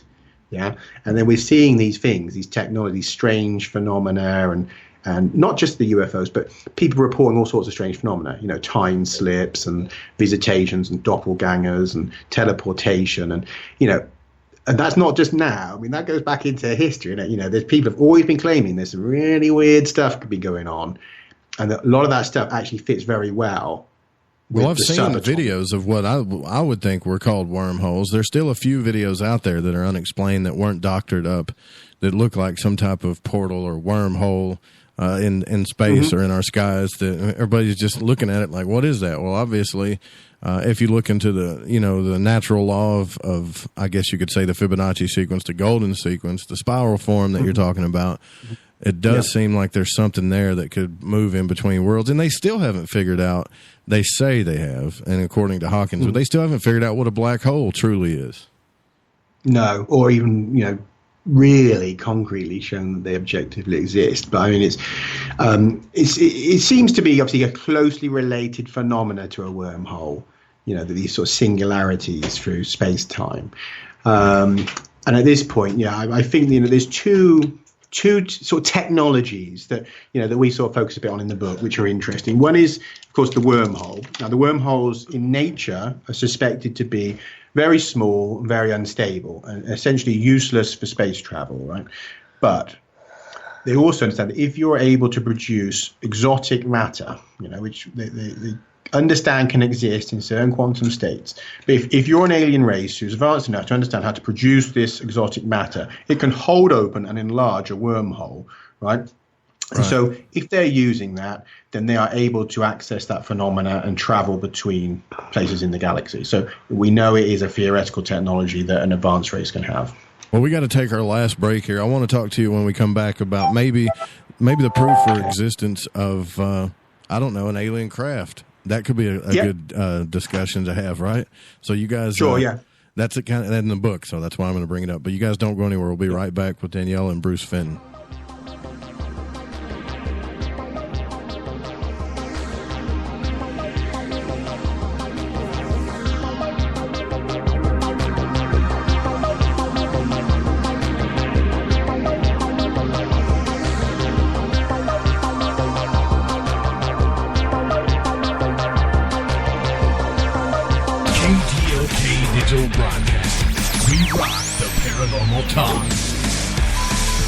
Greetings, I'm Space Boy. I started writing music at an early age, inspired by such synth stylings of the Pet Shop Boys, Erasure, Kraftwerk, Art of Noise, and 8-Bit. I have crafted my work into a hybrid of synth pop with modern electronica rock music of today, with pounding beats, high-energy arpeggios, soothing orchestral movements, and rock and roll! Space Boy will surely be a part of anyone's music collection, so head on over to spaceboymusic.com and get you some cool stuff.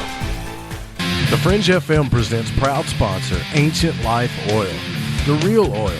CBD is truly ancient life oil from the source. Here's some exciting news. This oil has no psychoactive effects, and it's legal in 50 states. I take it myself, and it's truly changing my life in phenomenal ways. Insomnia?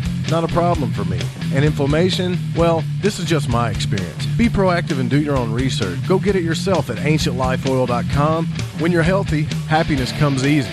The truth about this wonderful plant is that it wants to give back to mankind life, longevity, and happiness. It's totally organic, non-GMO, and infused with high-quality liquid coconut MCT oil. Do yourself a favor and go to ancientlifeoil.com. Again, that's ancientlifeoil.com.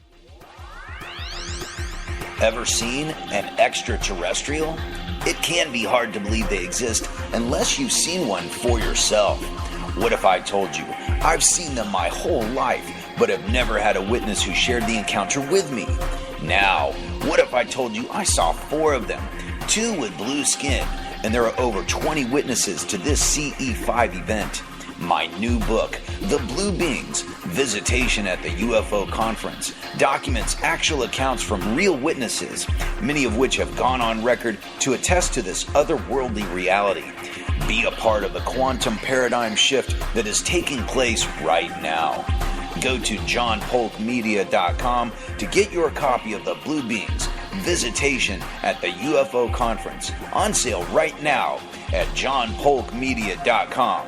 That's JOHNPOLK media.com.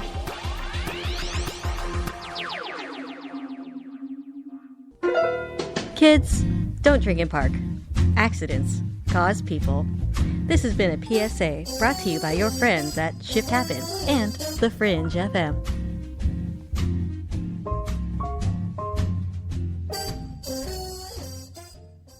Hi, this is Ryan Gable, host of the Secret Teachings radio show. If you are interested in ancient knowledge and hidden mysteries, as well as a unique and balanced perspective on conspiracies, symbols, and the occult, then join me every Saturday, Sunday, and Wednesday at 1 p.m. Pacific Standard Time, 4 p.m. Eastern, right here on The Fringe.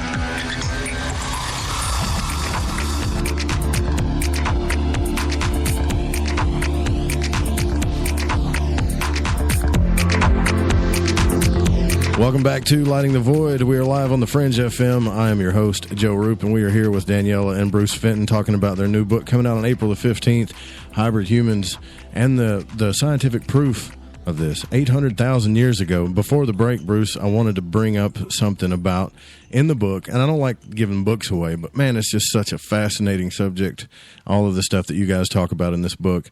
Proof of an alien craft. I mean, how did you even come about studying something like this? Because this isn't something that we talk about a lot.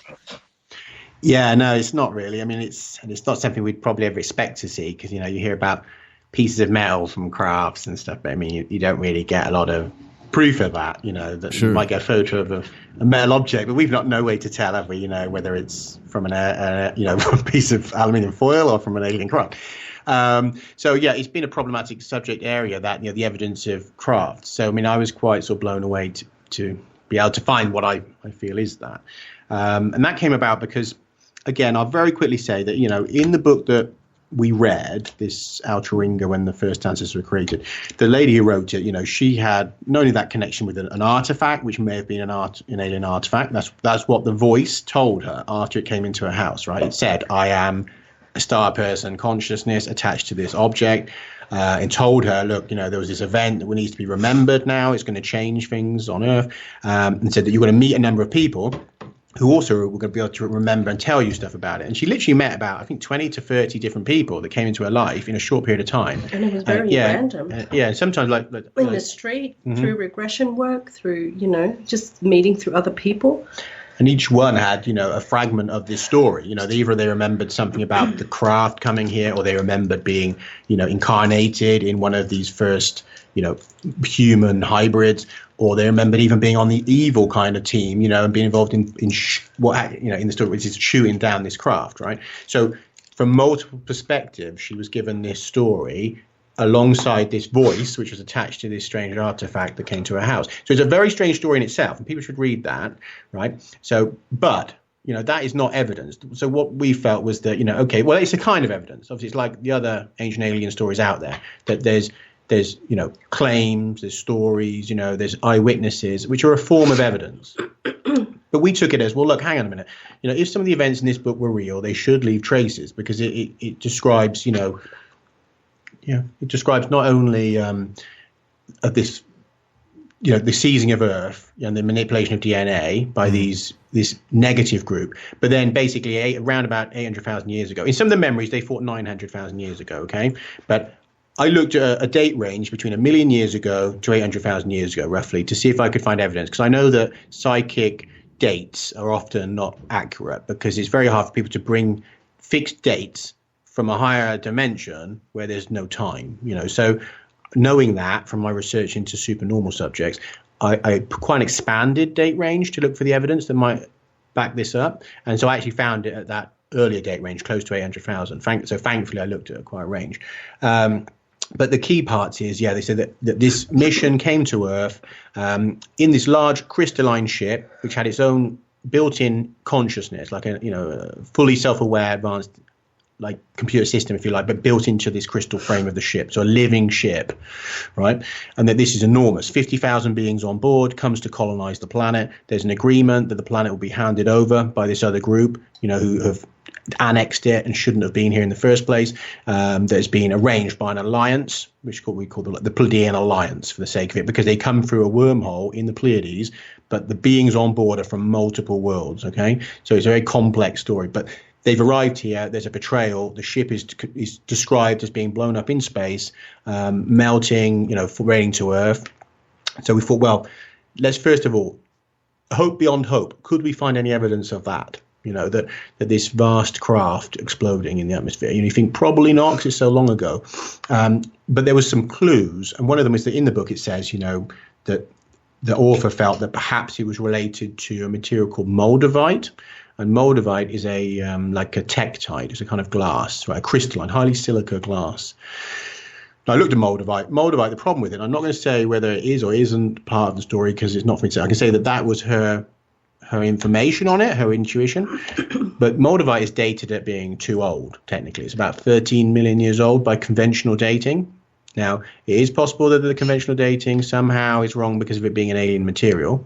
But I thought, well, look, okay, I can't prove that bit. But if there's all these events as it describes, with this ship blowing up and lots of smaller ships being destroyed in orbit, I'm going to expect some material to fall that will give the date that I'm kind of expecting, which is, again, I already know humans have appeared 780,000 years ago, that we call the first Homo sapiens, right? Before that, they're a kind of primitive hominin, almost like ape man, right? That's when we see them start to change. So it has to mesh, yeah? If it's like hundreds of thousands of years different to that date, that's a problem.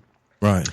So what I did was I looked for similar types of material to that, the high silica and unusual, and actually did track down a tektite which is like that. And the analysis of the material showed that it had what's called like double melting. And double melting is a fingerprint for this, because usually, right, if an object hits the planet, in the rare instances where it forms tektite, and there's only like about 4 or 5 instances where that's happened in the whole Earth history, okay? So it is unusual. It may be that in all of those instances there's something alien or extraterrestrial going on. I think that's probably true, because it's very strange that you only have it happen 5 times in the whole of the history of the planet.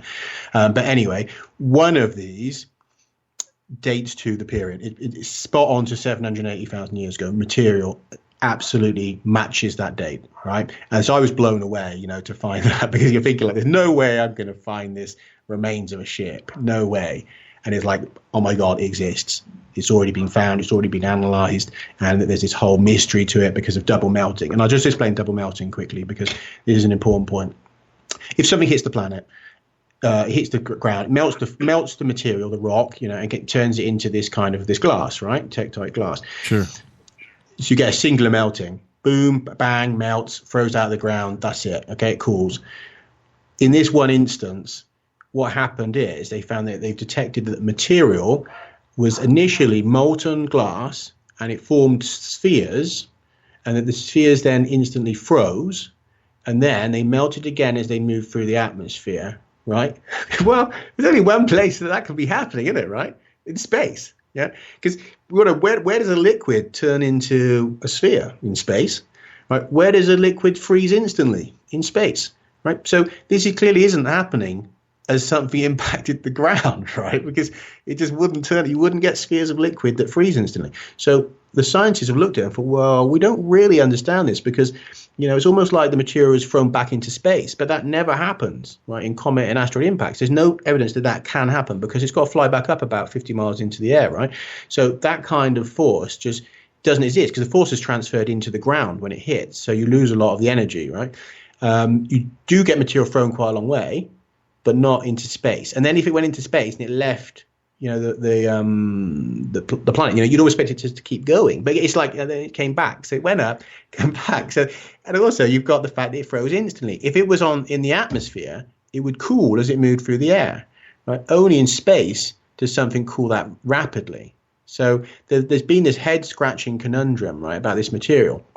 But when you look at it in reference to what I'm talking about, suddenly it's like, well, hell yeah, because this is exactly what's described. A large crystalline craft destroyed in orbit, which melts and falls to Earth. And you've got the molten material, right? And it's strewn across the ground, and it has the double melting, the signature of having been melted in space, right?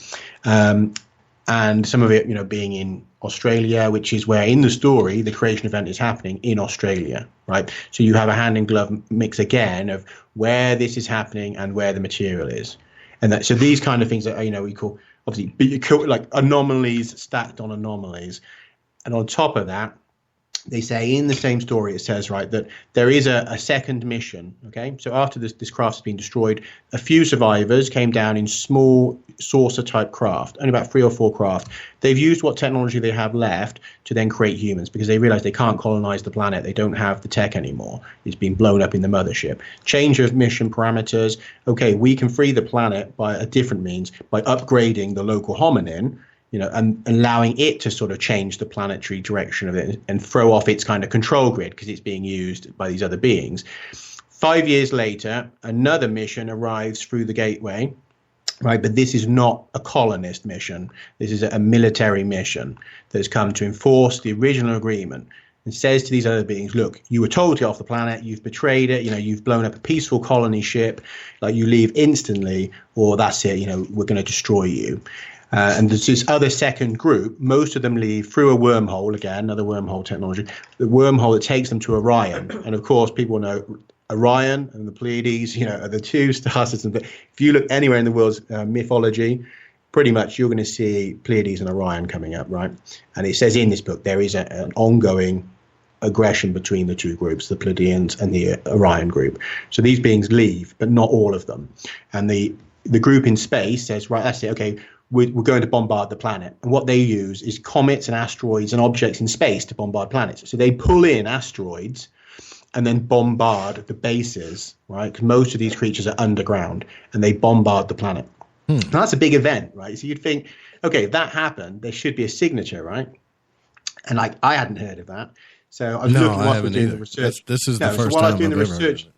Yeah, you'd think well, that sounds pretty, it's a big event. And so while I was looking for the evidence, I thought, well, if that really happened, there must be some evidence. And it turns out, right, that just at the end of 2016, like a team of German geologists uncovered that around about 770 to 790,000 years ago, that there was a multiple planetary bombardment on Earth by asteroids, right? And that they hit in Central America, Africa, Asia, Australia, right, from all directions, a bombardment of asteroids from space, right? 780,000 years ago again, right? Totally anomalous. They said, we have no other time when this seems to happen, and the asteroids seem to be unrelated. It's not parts of a fragmenting object, right? So the chemical compositions are slightly different, and obviously they're hitting the planet from different sides and stuff. So that is bizarre. And and he's there in that book, published in 2002, saying, look, and 5 years later, they bombard the planet. And there we are finding the hand in glove again, that, that the Homo sapiens are splintering away from hominins 780,000 years ago. Right, there's remains of this ship with double melting, the fragments, dated by geologists 780,000 years ago. And then we find the signature of the revenge bombardment 780,000 years ago.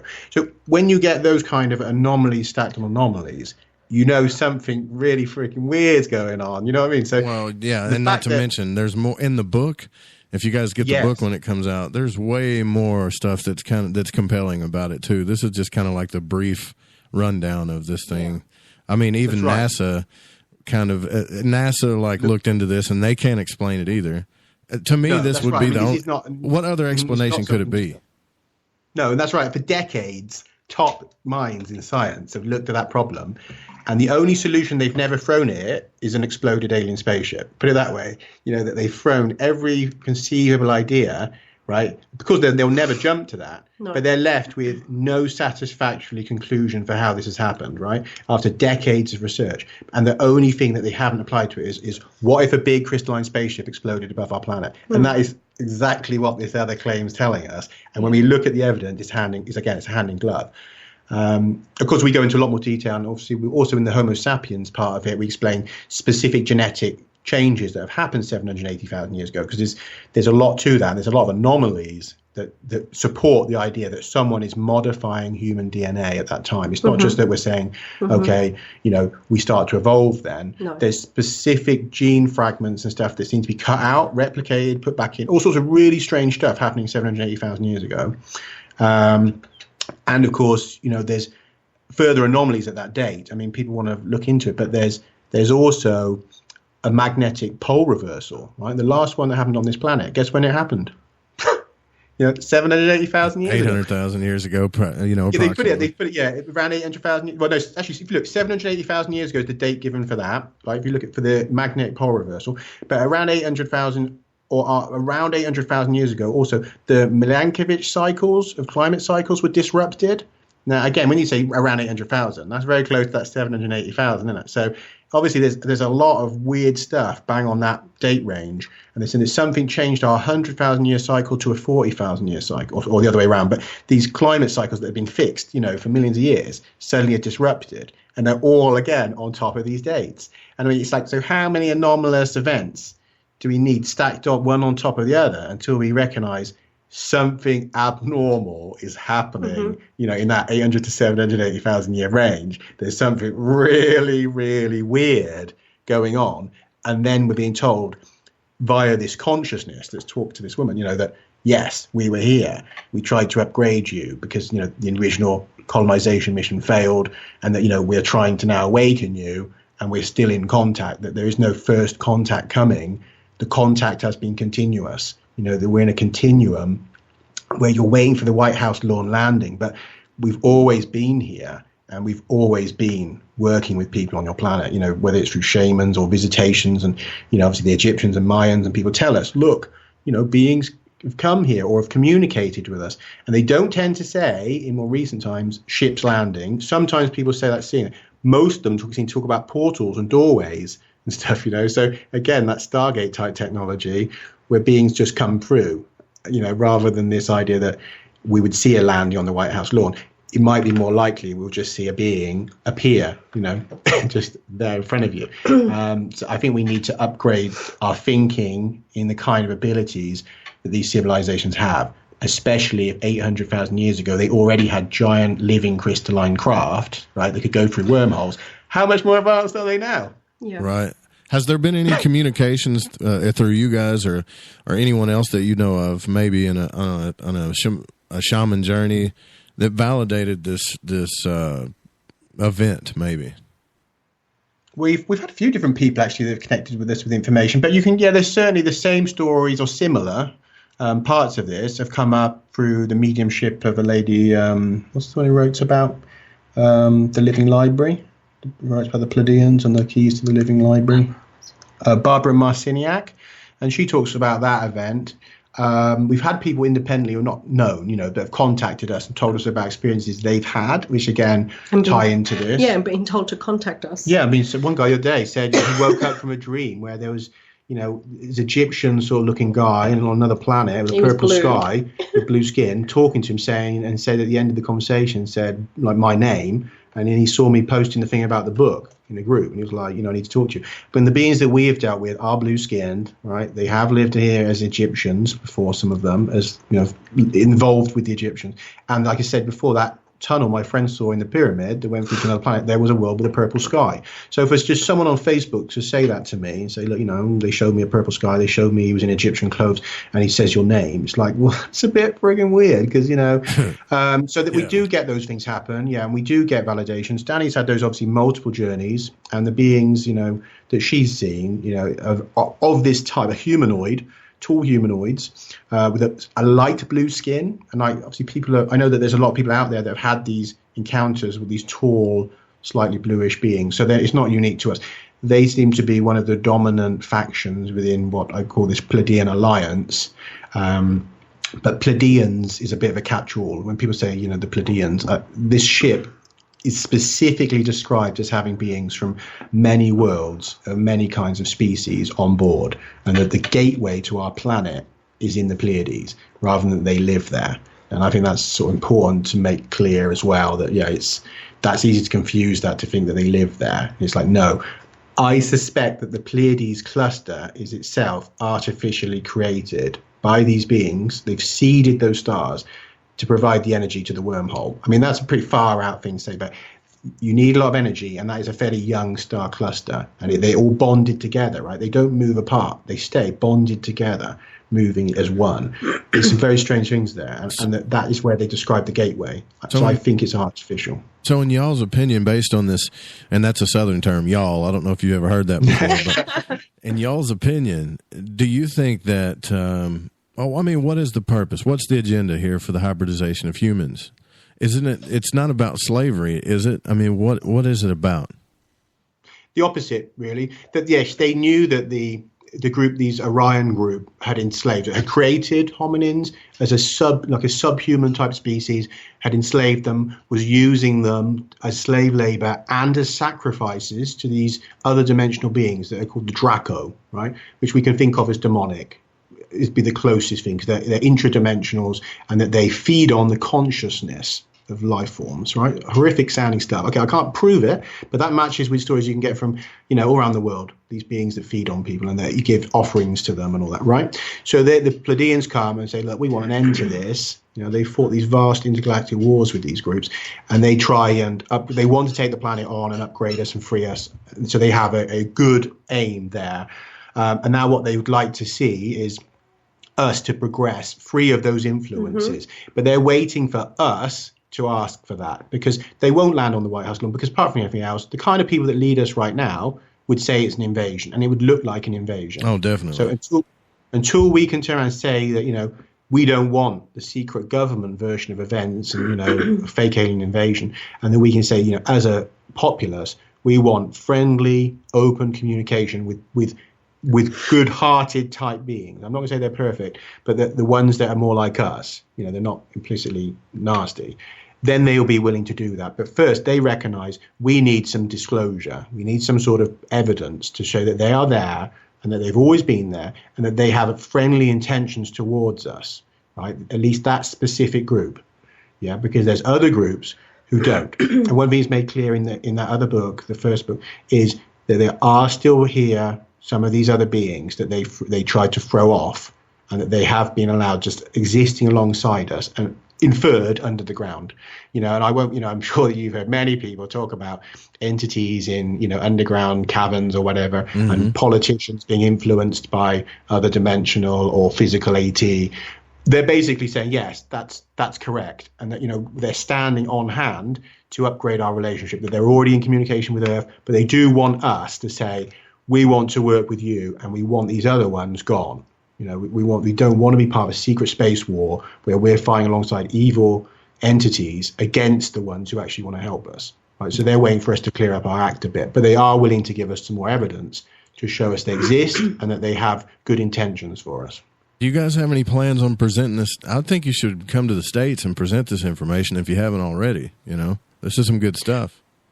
Well, I haven't had any invites to do anything, as yet. And I think partly perhaps because the material doesn't fully, support existing well-known people's claims. So I don't know if perhaps it would, whether or not it would be wanted. I don't know. I mean, what's your thoughts? Because, I think we can offer more evidence than most people are willing to or able to. But there often is in independent research a tendency for people to, want to all support each other's narratives. So I don't know. I mean, it's difficult because although, yes, we are in harmony a bit with that story, the creation story, and there is some slavery in there. There is, some of the things that you hear in the Sitchin story and in the other ancient aliens narratives. But clearly, we're offering something quite different here, and we're supporting it with evidence. So I don't know. Do you think that anyone would want us to come and present? Or are we too controversial? I mean, what I've seen in this community, no matter what happens, people that are telling their true stories or people that are just trying to make a buck here and there, and obviously, that's not you guys, because that's one of the first things I look into when somebody comes on the show is what's the agenda here? And obviously, you guys' agenda is research. I think the truth is going to ultimately prevail. I've seen this community.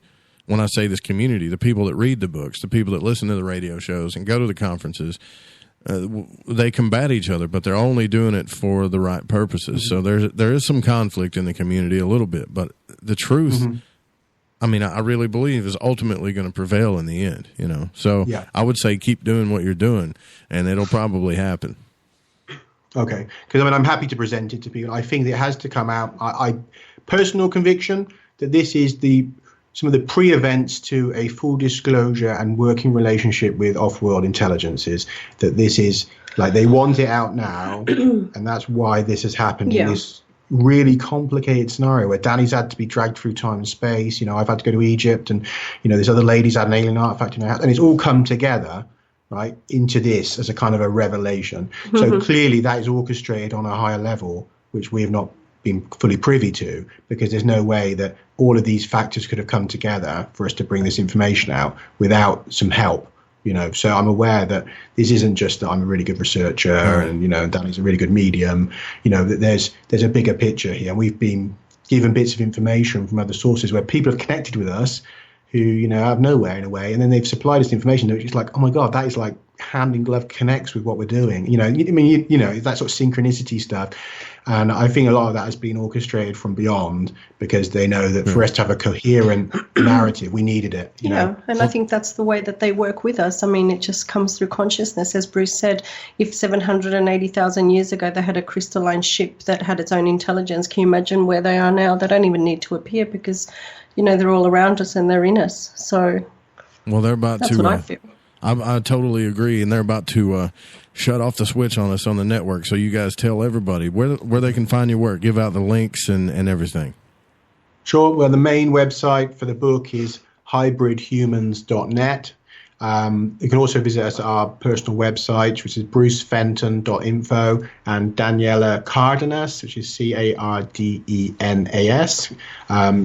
.com. And that will talk about her mediumship and stuff. And also have a website, ancientnews.net, which deals with mysteries in archaeology and paleoanthropology. So any of those websites people can go to.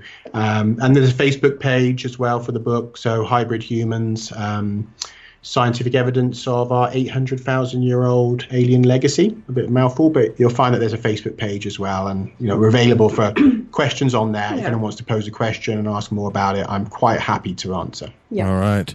Well, thanks, guys, for coming out to the show. It's been a pleasure. The book is Hybrid Humans, 800,000, scientific proof of 800,000-year-old evidence of aliens.